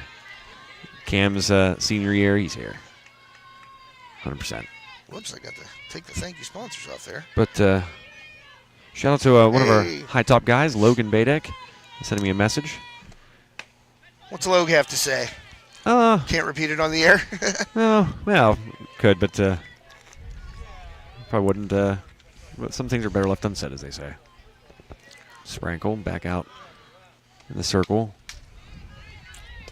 I noticed this chain link very thick, and it's like it's kind of knocking balls down, as you can see. It's really no deflections or anything. It's kind of nice. Again, kudos to Mechanicsburg, very nice school. Expect nothing less than from the alma mater of Ryan Olson, my man. Dr. Ryan Olson took care of my mom, Dr. Deborah Snyder. Worked on her, helped her out with the old stiff neck. Certainly a supporter of High Top Sports Network. Now they are both sponsors. Yep. Even our sponsors help other sponsors. Yeah, that's right. That hit right there goes off the glove of Klingensmith and out in the right field. Yeah, she got up off the ground right there. Just hit the webbing there, Joe. And DeMeo, that makes her 2 for 2, so she's certainly doing her part here today for the Wildcats. Josh, you were a Wildcat. Oh, was I ever. Armstrong, for those that don't know, if you're tuning in from Mechanicsburg and you actually care, Armstrong, the combination of two very big rival schools. That one just spins and dies. The English right there. I think Cloak was, Cam was coming in on it because it was popped up right in front of her. I think Cloak thought Cameron Sprankle might field it, so she tried to jump out of the way. That's really her ball, though, to take. Yeah, that's tough. I think if Shelby Cloak there decides to kind of pull back a little bit, there's a chance that Cam just keeps her momentum forward and is able to maybe get that. But again, you're a third baseman charging on a bunt. That's a hard thing to have to kind of stop and prevent your momentum from carrying you like it did there for the Armstrong fielder at the hot corner. Well, it's whatever works right now for Mechanicsburg. I mean, they have to start chipping away, and you can't hit an 8-run home run, as a coach of mine used to say. So, seems like you can't get a 10.3 pointer here. That coach Denny Schreckengast. Yeah, can't hit an 8-run homer. Oh man! I'm like, are you sure, Dad?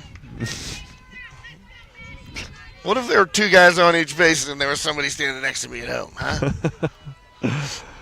huh? Denny, not a sponsor of High Top Sports. I know. But a fan. Fan of course. He loves the shirts.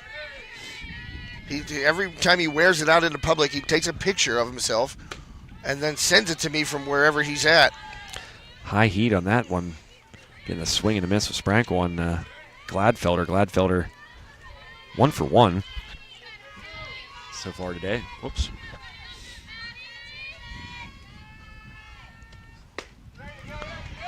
And a swing and a miss. So after two runners reach,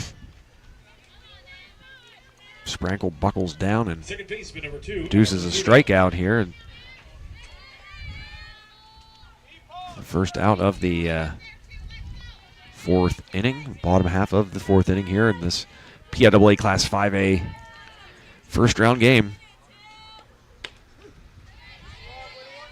Sprankle again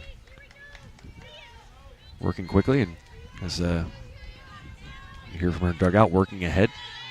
Keith Shaver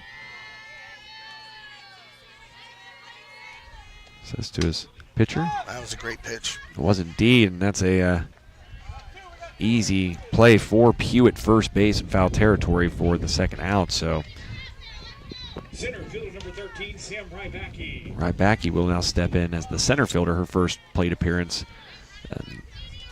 as the center fielder. Obviously started the game in the circle for the Wildcats. Your Wildcats a different shade of reddish. I should say this is maroon, obviously. Yeah. But We were blood red. you were. Finishing my point, though, as it was saying about consolidation, obviously everybody back in western Pennsylvania region know rival schools, Ford City and Katanning, combining to become Armstrong. And Bitter rivals at points. yeah, Sports Illustrated did that little special on them. Came to Katanning and Ford City and interviewed people. They must not have known the record of Katanning basketball when they decided to do this. You know the coolest thing, though, about that little documentary they did was that Katanning and Ford City were tied after 101 years. You know, it's like, how does that happen? Wait, who won the last game then? Katanning. So they won the series by one. About the only thing they won. Hey, we were all right at football. I'm just A couple teasing. decent baseball teams when I was in high school. I don't have a dog in the race. Basketball, boys basketball, not great. But now they've combined forces and shedded their colors. The purple and gold no more. As Sprankle gets the swing and the miss against Rybacki to retire the side and leave a pair of runners stranded. So again, Sprankle's shown that clutch gene as she once again holds the Wildcats, excuse me, off the scoreboard here in this first round matchup of the state playoffs of the third consecutive year. The Riverhawks have been in this position, and the first two trips ending in a visit to Penn State for the state championship game. Obviously, year one against Lampeter-Strasburg, a tough defeat there, and then last year against Pittston area, who did not even make the state playoffs this year. They got knocked out, kind of upset in a matchup in the district playoffs, Josh. So the Riverhawks did not win the Whippeal this year as they did last year, but certainly bigger goals in mind, and that obviously is not hoisting another second place trophy at State College. I had the pleasure of doing that last year, calling a game for audio only, because obviously another company has exclusive rights to video at that time of year, and still had a bunch of people listening in. Oh, yeah, a lot of people listened in, and I thought that was great that, we follow Armstrong all year long. And people who are Armstrong fans are fans of us, too, and, tuned in. I'm sure, can sync it up maybe with the audio and the TV. You're using the word fans lightly. So people just want to know what's going on. I don't know if we have too many fans. We got fans. Oh, well, it's a nice thought. There's some people out there, right? My mom's listening. I know, mine too. She's a sponsor. There you go. There are fans. Yeah, look, there's one. First pitch into Emma Paul, who leads off the top of the fifth inning here for the Riverhawks, is a strike, and then second pitch swinging. Skied that one, huh? Indeed. Whoa. Left fielder able to call off the shortstop for the out. Paul was 1 for 1 coming into that at bat, so make it 1 for 2, and now number 3 hitter Bella Atherton will step in for the Riverhawks. The catcher, number 14, is Bella. Yeah, Atherton has had a pretty good year in that 3 spot, Joe. She moved up in the order this year going into her senior year, and she's hit the ball really, really well for Armstrong. Was she hitting 6th or 7th last year? I can't It remember. was down. It was, 6th or 7th. I think Sprankle was batting 9th. They just kind of kept her there. Of course, she's the only change 1 through 5. Cloak obviously batting 6th now after Jessie Pugh. Yeah. I think that's maybe where she was last year, as mentioned, not only taking over that 3rd spot, but Cloak then at 3rd, taking over the duties for Egley. That went off the glove of Bittner, but count 2 balls. Sorry. Yeah, 2-1. Sorry, I looked away there briefly and did a double take. This one roped, and Atherton really just loving that part of the field today. That umpire down there, he's Schaefer ducking. having some fun with his catcher.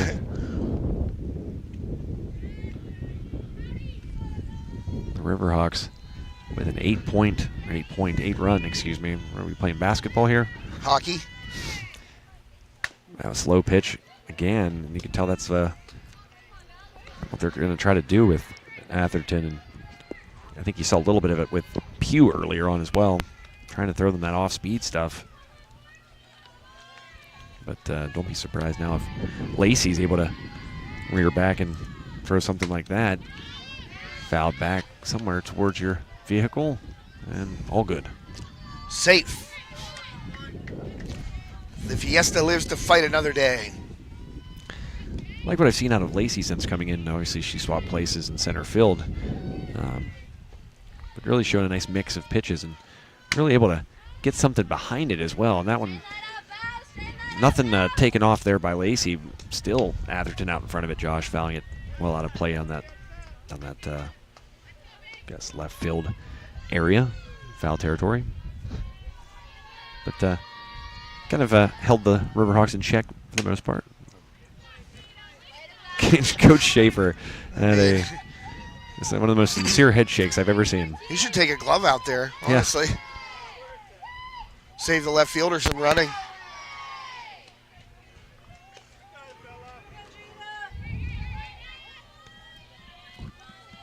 The Armstrong catcher with that golden knight on her helmet looks at the ball. Yeah, how about that? I like her catcher's mask too with like the softball in the back there. It's pretty cool. Yeah, it's a page from like sort of a hockey masks. Atherton a little bit under this one, and we've seen a couple plays. Oh, nice play there. Yeah, good communication though. They talked it out. Right back, he kind of yields a little bit there to let the left fielder reel that one in. That's excuse me, Camry Crowell, excuse me, a senior, one of 3 seniors. She, along with Kelsey Harshbarger and Lauren Paul. Well, Klon's got that one in center field. She's gone there twice. The first one carried out a little bit short of the fence. Second one, she kind of got off the end of the bat, and that one over the head of Rybacki. So. Now her first hit, she was 0 for 3 coming into that one, and that's a rarity certainly for Jenna Klontz, having an excellent year. Oh, yeah. Leading the team in homers, a.k.a. Klontz bombs. Yep. Certainly, probably she then front runner for in RBIs as well.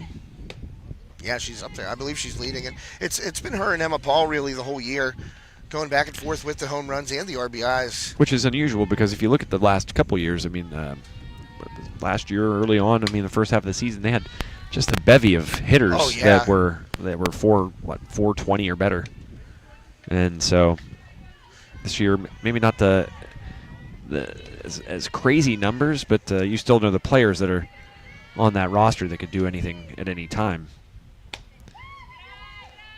Maybe not the statistically the banner year for Armstrong, but what matters for them is the banner they would get. Yeah. If they're able to. I see what you did there. Get, thank you. Glad you saw it. Well, I heard it. It's Pugh. Looks at a 3-ball, 1-strike count. Pitch on its way by Lacey. Holds off and a walk. So Armstrong really a patient at bats here today. Not afraid to take a base at a time. Here's another chance for Cloak. Been jumping on that first pitch. Yeah. 3 hits today, I believe. Right, Joe? Yep. Getting all of it, really. Just barreling the ball up has Shelby Cloak. Not trying to do too much, just take the pitch. I really thought she was going to go for it again. Yeah, she's been all over that first pitch for sure. And that one deciding to hold off and see what else Lacey has to offer.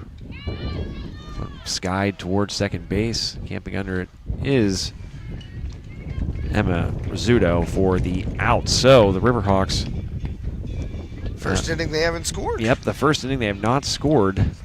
And give credit to Lacey in the defense of these Wildcats to prevent anything more from happening in terms of runs for Armstrong. As they trail by 8 still as we head to the bottom of the 5th inning here on High Top Sports Network. Josh, how about you remind the folks about one of our awesome sponsors? Well, it's UFP Parker, a UFP Parker 5th inning here at Mechanicsburg Area Senior High School. Thanks to Shelly and Hutch, of course. As you said, the first time we mentioned them today, been with us for a long time, and one thing that they always want us to pass around during their live reads is the career opportunities at UFP Parker. Tuition reimbursement, plenty of cool things to advance your career and advance it at UFP Parker. And they have everything from general and skilled laborer positions all the way up. So, I mean, check them out online, ufpi.com/careers. It's UFP Parker, LLC in Parker, Armstrong County. Yeah, as we always say, if you're looking for a place that provides you an opportunity to find career advancement and doesn't sort of just keep you in one role, that if you work hard enough, you will get the opportunity to advance. That's UFP Parker, and that's one thing that Shelly and Hutch, as we mentioned earlier, they really want us to emphasize that because that's kind of their core mission. They want it to be kind of a work family kind of environment. And you spend so many hours during the week at work. That one, Paul with a nifty play. Nice play.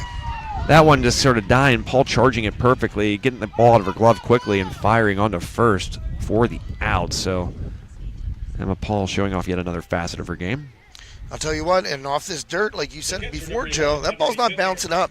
So Paul had to stay down on it, take that low hop, come up and throw on the run, get the first out. Yeah, it's interesting, this stage of the season. You're going to play in a couple dirt fields, obviously. Wouldn't happen to be fortunate enough to play in State College again, and that is not a dirt field. No. But, we've followed them, and certainly one of the game famously known as the rain game. Oh, man. That was a dirt field that somehow they dried. I have no idea how. They had multiple people out there, working those squeegees, throwing down the diamond quick dry. Yeah. Oh, that hit the line. She's fair. Yep, nice piece of hitting there by the catcher. I believe that was, Emily Bittner. And you know what? There's another. 1 for 2 is Bittner, I might add, before that hit. So 2 for 3. Give her some credit. Yeah, having a good day at the plate. But that's another facet of Emma Smerick's speed out there. That ball hit the chalk of the right field line and was rolling toward foul territory. And Smerick got over there quickly, cut it off, didn't allow Bittner to go for extra bases. Yeah, that's a great point. Smerick's running ability, not just exclusive to on the base pass. It certainly helps her in right field, and certainly a cannon of an arm there as well. So, talking about. I've seen her throw a girl out at first. Yep. A couple times, actually. 5-tool player, certainly, if there's ever been one. Can run, can hit for some power, hit for average, field well, and run like the wind blows. Hence the name Smoke. Yeah, definitely hit for some power if she's at Mars. That is her field. Yeah. Yeah, I'd like to see the splits in her career. Oh, yeah. For what she's done there. I mean, her batting average has to be over 600 at Mars. And crazy stuff. Fair amount of home runs, too. I can think of 4, I believe, that she's hit down there in games that we've gotten to be a part of. Yep. Just missing outside there was Sprankle. Speaking of the Fighting Planets, they'll be on the network tomorrow night as the West Shamokin boys volleyball team hosts the Mars Fighting Planets in the first round of the PIAA Class 2A boys volleyball state championship tournament. Fighting, no G. I never put a G on it. No, you're not supposed to. It's not right. It's incorrect. Whenever I hear an announcer say the Fighting Planets, I'm like, come on, guy. Yeah, it's an apostrophe and an apostrophe. Yeah. Get it right. It's fighting. Yep. Thank you. Like them's fighting words. Mm-hmm. Home of the Bednar boys. Oh, yeah. Will Bednar, the Giants organization, now we discovered. Obviously, we know where Big Dave is. Where? Pittsburgh. What's he doing there? Didn't get a save opportunity until the last day of the month in May, and then he's already got 3 in June. Yeah, the Pirates seemingly turning things around quickly. There's a nice hit there. The hardest hit ball maybe all day by these. There have been a couple well-hit balls, but that one just roped right up the middle. And that was high out of the zone, too, but I believe that was Lacey. Lacey, yeah. She got up there and smacked that ball right back up the middle. Yeah, Jada Lacey, one of the many sophomores on this team, really having a nice performance here today. Hitting the ball well, running well, and saw her make a nice catch early on in center field, and then moving into the circle and doing an excellent job there as well. So, again, the future's bright for this Mechanicsburg team. Again, it really reminds me a lot of the Armstrong squad from 2 years ago. It seemed like the only thing that could stop them was their youth, and that, I think, at times today has been the case for these Wildcats. And, you make those, even if they're little mistakes, you make them against a team like Armstrong that's veteran, experienced, and they're going to take advantage, Like we talked about earlier, Pugh getting down the line, scoring on the errant throw, and then scoring on a wild pitch. Those are 2 runs. You take those off the board. I mean, it's still a pretty good lead for Armstrong, but hey, everything counts. Ooh. Nice job there to corral that. It was Atherton. And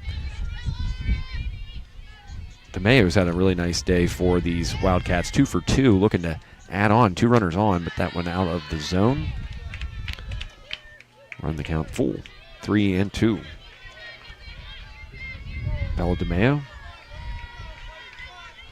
outfielder for this Wildcats team, and she make it 3 for 3. Throw on the mark. Oh, Clons wow. nails the runner. And it looks like her coach at third was telling her that she threw up the stop sign, but she just kept on running, and Clons made her pay. Oh, man. We're used to the Clons bombs. That was the Clons cannon right there, Joe. Yep, that one hopper right there, a little off the mark, but when you make it get there that quickly, gives you an opportunity to slide over like Atherton did and apply the tag to record the out. So just as the case was this is the first inning where neither team has scored, Josh, so there's another first in this ball game. As you're getting really into this Bon Jovi, it seems. Yes? You a fan? Of course. I'm not. Why do you say it so matter-of-factly, like everybody should be? Come on. You're telling me you've never been out on a Saturday night and this bad boy comes on, you just start... No, not once. Oh, come on. Not once. Never in your life. No. Well, see, I'm a shade older than you are, so, I mean, this is a song... A shade. A shade. A decade of shade, but, it's a song that came out when I was a youngster. 11, 12 years old. Yeah, what do you mean? I was 1? Do you remember the photo that when I was 12 years old? You had a mullet. You might have seen it. You had a mullet. There was a permed mullet. Yeah.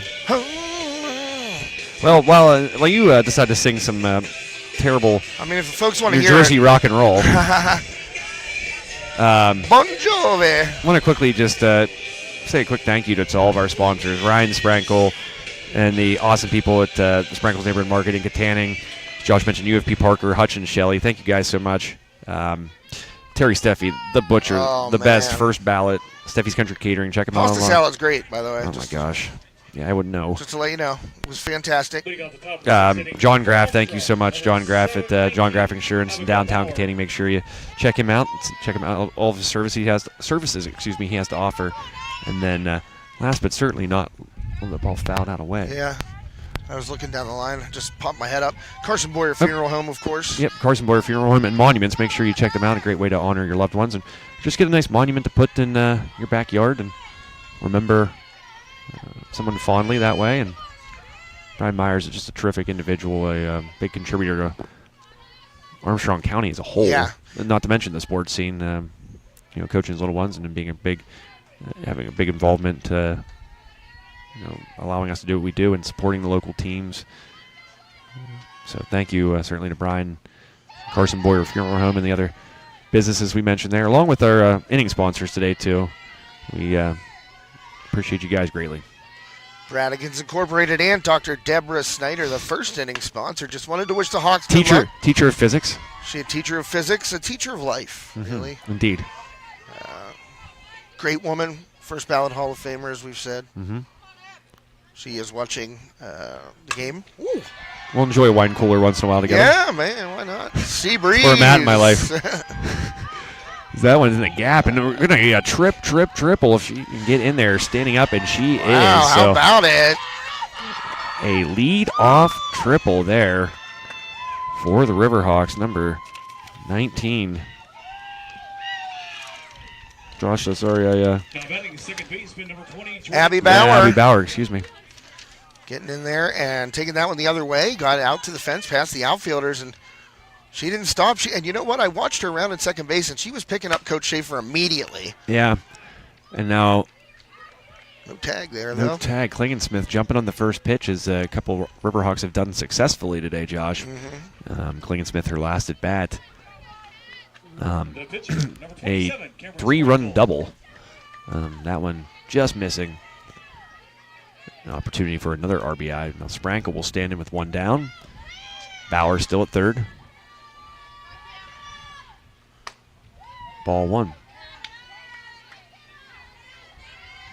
Yeah, Bauer picking up that triple, and like I said, she was looking at Coach Schaefer's eyes before she ever touched second base, and he was saying, get on over here. Yeah, doing a good job of seeing both the ball heading into second base and knowing where it was and where the fielder was, and also paying attention, as you mentioned, Josh, her coach standing there at third. That's given a ride by Cam Sprankle off the fence, and we've seen her put a couple in that vicinity here today. So two of the more harder hit balls by the Armstrong Riverhawks coming off the bat of one Cameron Sprankle. Driving in Bauer for run number 11 for the Hawks. Yeah, that ball roped by Sprankle, hit about, but third of the way up that fence, maybe a little higher, about halfway up. Actually thought I saw Ryan somewhere in the outfield, but the gentleman I spotted does not have a mustache. Ryan, obviously fully committed. Just a fantastic. Talk about the Mustache Hall of Fame. It's Tom Selleck, certainly a member of that. Sam Elliott. Ryan Sprankle slowly making his way into it. Sam Elliott. Burt Reynolds. Oh, yeah. Rest in peace. Who is Andre the Giant. Yep. But Ryan Sprankle certainly making a run for it. Going low in the zone. And Lacey, outside of this inning, a hard hit ball by Sprankle. A big difference. Otherwise, Lacey's done a really swell job here coming in for Rybacki.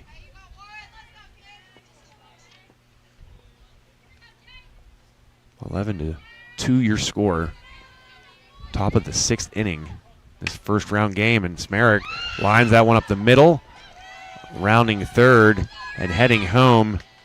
Easy pour got in there. Wow. Pour with the score, and Riverhawks up 12-2. Well, that's that 10-run lead, and we know that if they go 1-2-3 in the bottom here, that will be the game. Let's see if Emma Paul will provide some insurance here in the meantime, with Smerrick now standing at second base, one down. This one just missing it. You can tell it just kind of came off the end of her bat, and it's off the glove of Harshbarger, the senior, down at first. Kind of a tough play there. Not necessarily an accurate throw, but. Now batting for Armstrong, the catcher, number 14, Isabella Atherton. I'll give Atherton yet another chance. She's 1 for 4 today, Josh. Yeah. Still just one down, so. Roster blown away here.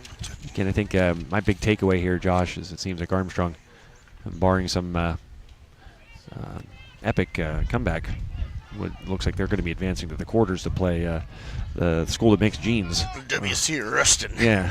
You know what? We should look up. I mean, I don't mean any disrespect. I don't want to make it seem like that. They're Just, probably it's a great like name. Awesome people. I bet you the people there have never heard of Marion Center, though, That's either. True. So, as Paul's going to get down to second base.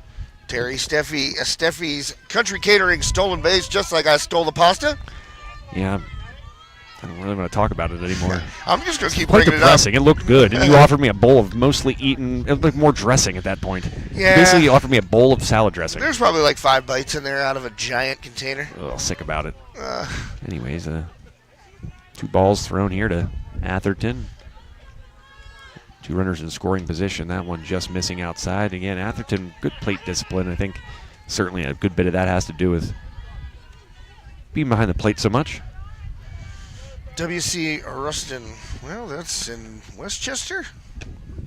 So, Westchester Rustin High School. is that at that point then they start doing neutral site? Yes. I think so. Well, because Armstrong last year was obviously At home, right? one game, and then after that they went to Mars, I want to say. No, Mars was for the semis. I'm trying to. Where did they go in this second round? Oh, to St. Francis. St. Francis. So yeah, they would then meet somewhere neutral, maybe St. Francis. Actually. Go up there, be about 60. He'll be wearing shorts and a T-shirt. Yep. Well, last year, and I froze. Get a shirt from Family Dollar. That's right. Still love that shirt. One of my favorites. As another walk, and again, Armstrong with just tremendous plate discipline. But, probably one of the last batters in the state you want to have the bases loaded for. Yeah. Coming up to the Especially after her last at bat, Joe, where she finally made solid contact and got it over the center fielder's head for a double. And as you know, Josh, wearing the number 25, a power hitter's number. You're one of your favorite players of all time. Mark McGuire. Yeah. He wore 25. I know. You were thinking Barry Lamar Bonds, though. No, I was talking about Mark McGuire. Okay. Both cheaters, but hey, who's counting? Hey, take it easy. Hey. Let him in. Let him into the Hall of Fame. Pete Rose, too. Who cares?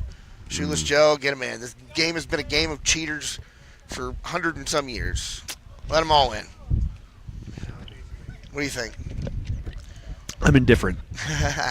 You're not indifferent. No, You got an opinion. I think sports from local levels to professional levels are putting people in the Hall of Fames, regardless of sport, at a rapid pace, and it's becoming the Hall of really good, actually, instead of the Hall of Fame. So maybe a little more selective, I think, these halls should be. But what are they going to do in 50 years when these Hall of Fames? You're going to need there's a sac fly by Clance center field, but basically, as these things grow, they're going to take over, acres upon acres and acres of land. This is true. So I agree with you. Sacrifice fly there by Clance moves everyone up a bag, and now with 2 down, Jessie Pugh, possibly with her last swings of this game upcoming. Well, that wind is blowing from behind us, Joe, out to left field. So Yeah, not that Jessie Pugh needs any help. No, that's just going to probably put it on. So if she does get a hold of this, just land it right on that roof there. She likes to put them down the center field too, I've noticed. Yeah, she hit a monster at Armstrong this year that was just... I was thinking about the Whitfield Championship. Paul was kind of hesitating there, but probably better safe. Also, too, it's probably beneficial for the Riverhawks to get some extra cuts here in this kind of environment before they meet somewhere in the middle of the state against W.S. Rustin. WC, sorry. Westchester Rustin. Okay. There you go. Learned something today. As 2 more runs come across Paul, the first, and then right behind her, I believe that was the newly entered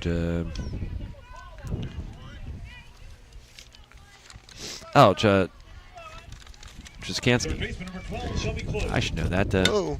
Shelby Cloak again, first pitch swinging. Jumping on it. Man, oh man, she's been. That's a welcome sight for the Riverhawks. You have her in that spot right behind Pugh and Clance, hitting the ball as well as she has today. That makes her 4 for 5. Yeah.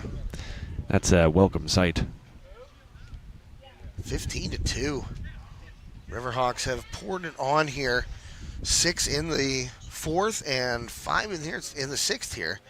So 11 runs in the past 3 innings. And yeah, and give credit to, the levee kind of broke, I guess you could say, Josh, but these Wildcats doing a very solid job up to that point of sort of battling it off, despite some mistakes that I think, again, were kind of self-inflicted wounds. Talk about Emma Paul in that very first inning, able to come around to score because of just kind of making a couple heads-up plays in the base path.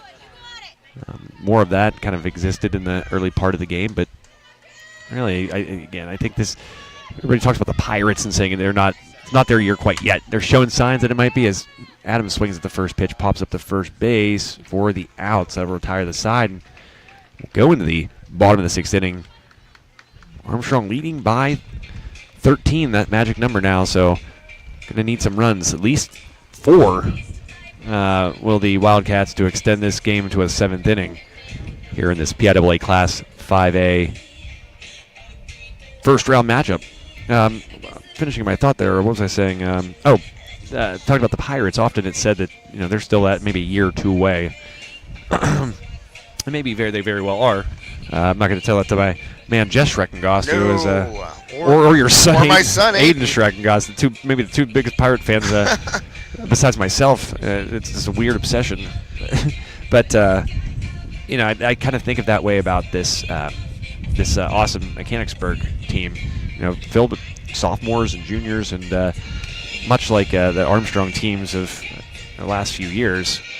Let them get a little bit more experience, just like today's game, under their belt, and I'm not sure too many teams will want to face them in the postseason.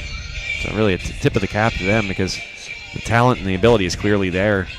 Maybe just some youthful inexperience kind of rearing its head at times here today in Mechanicsburg for the home squad. Yeah, I think they'll be back. Wildcats definitely talented. Had a good season here, the runner-up in District 3, and a good season, win-loss record, as you said, young, a lot of talent on the horizon. So we'll see him again, I'm sure. Most certainly. And getting a little bit more of you mentioned it, Josh, a breeze here.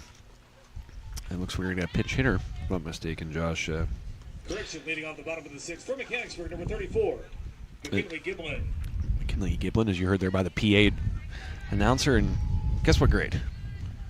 Sophomore. You're correct. Hey. So that sophomore group, certainly very talented one.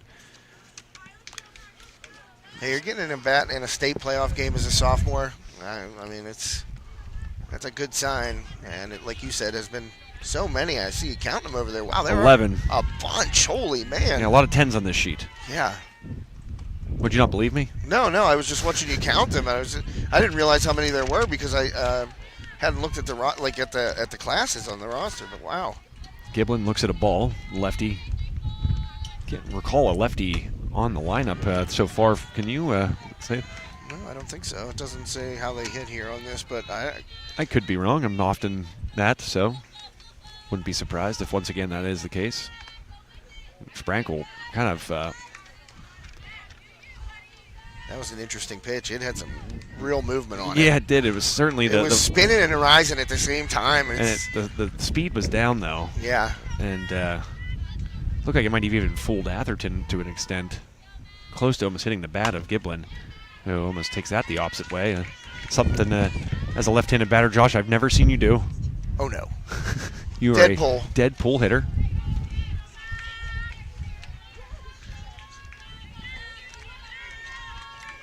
Yeah, not a guy who goes to left very often.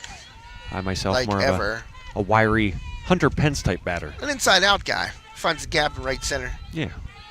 I'll let right center, left center. Yeah, you're a gap-to-gap guy. Yep, I'll run the bases. I am a... Pull my quad every time I do.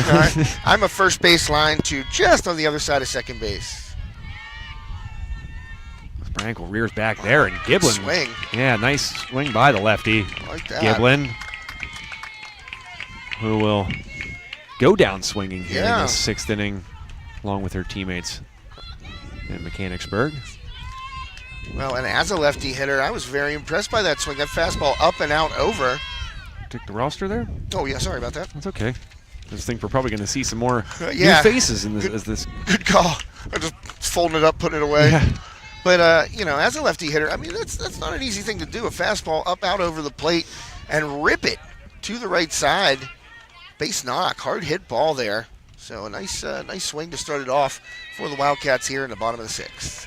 So a senior will get some cuts here. Camry Crowell, the senior, played some second base. I think she's maybe getting her first cuts of the game. Running at first base. Nope, she's. Number 7, Veronica Vaughn. Wait. Now batting for the Wildcats, number 33, left fielder, Carrie Brown. Veronica Vaught. She came in to pinch run. Yeah. I mean, as I said for a moment, Veronica Vaughn. I The old know. Billy Madison movie. I know. It's so crazy. I thought the exact same thing. I'm going to repeat the famous line from that movie. Probably. Fans out there know. Oh, Jess knows. Your brother, a big fan of Adam Sandler movies? Not really, actually. Oh. He's a Will Ferrell guy, of course. First pitch low to the senior, possibly taking final cuts of her career. Oh, over Atherton's glove right there, right off the tip. Yeah, one of the rare misses by Sprankle. Don't see her miss that badly too often, but Sprankle just trying to kind of put an emphatic exclamation point on this one and get out of here without surrendering any runs. And, that's really reminiscent this game of what she did last year. You'd see teams maybe get a little bit off of her early on, but then she would shut the door. Great example of that being that Central Mountain game. Penn Trafford game as well in the semis. Indeed. So this, I think Coach Schaefer would gladly take more of that, more of what she did last year's. There's another nice pitch, kind of movement there. I'm going to say it kind of tailed away from the right-handed batter, and certainly a good bit of velocity taken off.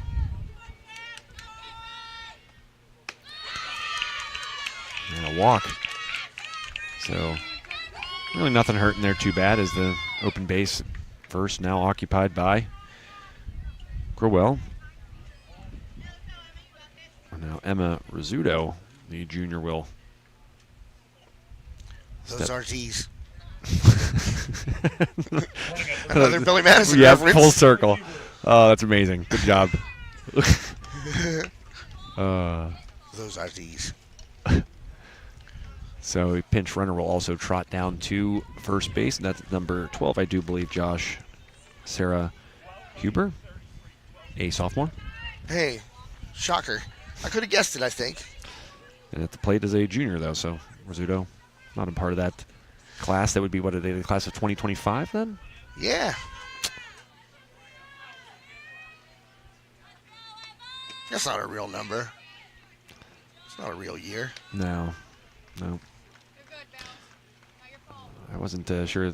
Still spending bills and have actual money and things of the sort at this stage of flying cars, all that stuff. Yeah, where's the flying cars at? Another Run on the board there. Yeah, that'll plate Vaught, the sophomore. And as we said, the Wildcats not going down without a fight here. As number 13, Sam Backey, will stand in with 2 runners on, no one down. And she fouls the first pitch over the Armstrong dugout, strike 1. Down by the track. Got a grass football field behind us here. Like that. As Josh mentioned earlier, make sure you, if you like state competition, just any sport, make sure you follow along on HighTopSportsNetwork.com, on our Facebook, our Twitter. Make sure you like and follow us as well on there. It helps us out and helps us reach others who might not know their favorite teams playing on the network. Do some giveaways as well. But we'll have West Shamokin and the Fightin' Planets of Mars tomorrow in a Class 2A boys volleyball matchup. Wolves, kind of a perennial state, make it to the states, District 6 champions 4 straight years now. And under the direction of Scott Craig and Coach O. Coach Mr. O. Wonder how that guy's doing. Who? Mr. O. Oh, totally random, but I know. Oh! Well, Jesse Pugh with just a bullet across. And able to sneak in there. Yeah, Coach Schaefer coming out for the old mound visit. Well, I guess it's not a mound, as we've commented upon a couple of times. But Nope, it's a circle. it is indeed a circle. Who's a Mound Visit sponsor? Do we got one? Nope. Okay. Your thoughts here, Josh. Give me your big takeaways here as we enter the certainly the final moments of this one, possibly. Well, it's the game Armstrong needed to play today. The bounce back after losing the WPIAL championship game where they were favored. I don't think anybody thought Trinity would put it on them like that. It was a bounce back game for Cam. She's obviously pitched pretty well today. You can see it in her face, as I said earlier. She just dialed in. She wants it. Yeah. She's not going out on a loss after that. It's got to be, we were talking on the way out here. Vintage Cam today, Yeah, I would it's say. been vintage Cam, indeed, mixing the pitches, using the spin. But, it was like we were saying on the way out here, I don't ever remember her having an outing where she didn't last longer than 2 innings. And it was a game that was rough on her, rough on the team, and this was the game they had to play today, Joe. Believe it or not, that was actually the 101st pitch. Not a Dalmatian, but a pitch by Sprankle. This one popped up to second. Well, it's shallow outfield. Smerick able to bring it in. And I think they know not to test her, Joe. nope, the arm very good. Right fielder Smerick. Clemente-esque. Got a cannon. Somewhere somebody's probably not liking that comment. Well, what are you going to do? I've seen her throw some people out from distances that just aren't aren't fair. She's thrown girls out at first numerous Vlad times. Guerrero-esque. Jose Guillen. Yep. Oh man. Ooh. Jose Turned on Guillen that just one. a One of the greatest throws I've ever seen. Yeah. Courtesy of Jose Guillen. Nailing the speedy Neffy Perez at third base in Neffy Colorado. Perez. That's who hit it. It triple off the wall in Coors Field. I don't think it hurt him that he was playing in elevation on that throw That's either. true. Because the thing looked like it had a jetpack on it. Yep. That's taking nothing away from his arm. He had a cannon. This one roped towards Smerick in the outfield. She's going to catch it, throw, and that's cut off by Sprankle, but the run does score. Able to cross the plate was Huber. And back down to an 11-run Armstrong advantage, 15-4. 2 down, though. Riverhawks need just one more out here to move on in the state tournament once again. Harshbarger, a senior, one of the rare seniors on this roster, will stand in here with 2 down. Look at strike 1. Good pitch there by Sprankle. Nice velocity, good placement. She certainly has the history for getting stronger as the game goes on. I think it's fair to say that's been a case once again here today. Ooh, just off the plate there. Atherton framing it well, but nothing doing. Count 1-1. 2 down. Armstrong needing just 1 out to claim a victory here in this PIAA first round game. That'll do it. Does it. Armstrong comes away with the win. Ladies and gentlemen, your final score. Armstrong 15, Your final score, Mechanicsburg 15-4. Armstrong, kind of a late charge. They scored 11 runs over the last final 3 innings. And they'll play Westchester Ruston, as you just heard there. And if we're going to play guessing games here, Josh, I'm going to say probably somewhere around St. Francis. I wouldn't be surprised if St. Francis University is the host of that quarterfinal game. Ironically, that's where the Riverhawks were in the quarterfinals a year ago, so it'd be kind of apropos. And seems like a likely landing spot for the quarterfinal game, in which the Riverhawks will participate in for a 3rd consecutive year in this Class 5A bracket of the PIAA championships. Yeah, big hits today when they needed them. Good outing by Camp Sprankle. Everything the Riverhawks needed to do, they achieved today and played their game. And, that's one thing that we've talked about. Something we haven't mentioned so far in this game is the fact that they were on a 19-game winning streak before that WPIAL championship game. Very true. There were times during the season where they had to scratch out wins. Both those games against Franklin Regional were tight, but they ended up finding a way to do it, and that streak continued. And, as much as they said that they didn't give any thought to it, maybe they didn't. But, it's bound to happen sometime. And maybe it happening in the WPIAL championship was what these Riverhawks need to finally get a state gold. Yeah, well said, Josh. And, you've been around sports, and we've covered enough sports over the last however long, both in print and now obviously broadcasting and still in print, but doing all that different stuff that we do and being around teams. We always say that, they could have maybe used a loss. Yeah. And we've heard that be said in certain moments in time of teams that never got that punch, felt that kind of hand dealt to them. That can sometimes motivate you and give you something that just winning all the time can't. And quite possibly that might have been what that WPIAL championship loss was for this team. I think you saw, again, vintage Cam Sprankle out there on the mound. You saw really just a whole team effort. Great seeing Shelby Cloak hit the softball like she was. Pretty much everybody, I think, on the team got a hit in that game. Just from top to bottom, and you saw them. I think the thing is keying in on your opponent's mistakes. That's what a veteran team who's been here and who's done that does. And it started in that very first inning with Emma Paul stealing those 2 bags that yielded the first run of this game. When you're a smart veteran team that's been here and done that, you find a way to key in on your opponent's mistakes, and that's a part of that winning formula that makes this team so good and makes them so successful. And so, again, not saying that this Riverhawks squad would ever want to lose a WPIAL championship game, but it might have been maybe the best thing to happen to them if it means what they can do in terms of the bigger picture, and that, of course, win a state championship game that's eluded them the last 2 years.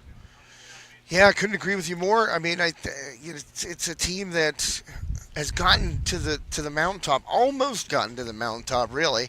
The past couple of years, and last year achieving that section title, achieving that WPIAL title, and then getting to the ultimate game again and falling just a little bit short. Maybe this is the way it works out this year, where the loss in the WPIAL championship game is the motivation, the fuel, whatever you want to call it, that gets Mr. Canish, that gets Armstrong over the hump.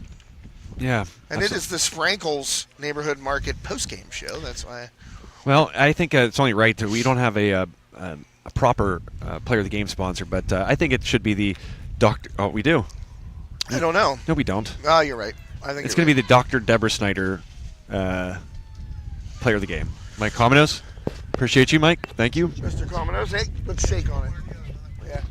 But we did the Mike Tomlin, Brett Kiesel. I saw them do that one time. It was amazing. But the Dr. Deborah Snyder, physics player of the game. Dr. Deborah, well, she has a couple of these girls in class. Correct. She talks to them. She gets the scouting report. So I think she's a pretty good player of the game sponsor. I agree. I really think that what I saw from Shelby Cloak was important, that she might deserve it. But I think even bigger, it was what Cam Sprankle did there, and kind of showing everybody that, hey, I'm still Cam Sprankle when it's time to buckle down and show why I've been the pitcher on a back-to-back state championship contending team and played at Penn State 2 consecutive years. Right. She showed it again today. A couple runs there late in that game, but again, it looked like vintage Cam Sprankle, who maybe give up a couple runs early on, but then just shuts the door and when she has to, leaving runners stranded and the like. So I think the Dr. Deborah Snyder physics player of the game. She's shaking her head right now. I guarantee it. But we're going to make a shirt that says this too. Yes, definitely. With my mom's face on the back. So that'll be one for Cam. That'll put in the collection. Love that. But, great call on that, Joe. I mean, it was the bounce back game. It was the senior, the veteran, the horse. The winningest pitcher in Armstrong history, no doubt about it. Yep. Coming back out here after a tough outing and doing what she needed to do. And you look around. She scattered 11 hits, only gave up 4 runs, only 3 of them earned, Joe. Yeah, but that's pitching out of stuff. Buckles. Yeah, she buckles down. How many times does she strand runners? Yeah, and a lot of times it's like I feel like that last out, whenever she does slam the door shut, is a strikeout too. So it's just awesome stuff, and it's just the mental toughness that we've identified alongside her name. not just this year, not just last year, but going back in 2021, whenever this team was doing much of what they're doing here 2 years later with a more veteran-laden team. And let's not forget also, Cam had a couple of doubles today and a couple of runs batted in, so absolutely helped herself there and drew a walk. I mean, doing it both ways in the circle and at the dish. Yep. So very deserving of today's Dr. Deborah Snyder, player of the game. Physics. You got to put the word physics in there. Just randomly sprinkle physics in here. Yep. With an exclamation point. Yep. But Josh. We got a drive. Yep, we got a little bit of a drive ahead of us, and I'll keep you awake. Teleport? I'll sing. I'm real just teleport. I got a great voice, as you well know, and I will sing the whole way home for you, bud. I got you. But I want to thank our sponsors once again. We appreciate you folks so much. You guys are the reason we do this, and I want our viewers to know that they're the reason you guys get to watch this game, wherever you may be, whether you're in your mobile device, sitting in the comforts of your home, wherever it is. Remember who today's sponsors were, because they are the reason you guys were able to view this. And obviously, thank you guys, the viewers, for tuning in.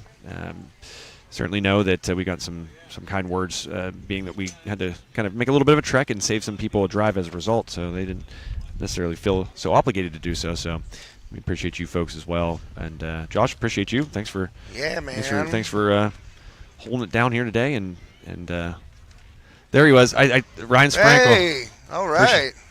What's up, man? Good to see you. Your mustache made the broadcast. Yeah, we put you in the first ballot Hall of Fame with Tom Selleck and some guy I don't even know. Sam Elliott. So. Nice. Well, a countdown apparently now on the mustache. So I don't know how I feel about it. I'm indifferent. Oh wow. Wow. Yeah, I couldn't do that. Oh man.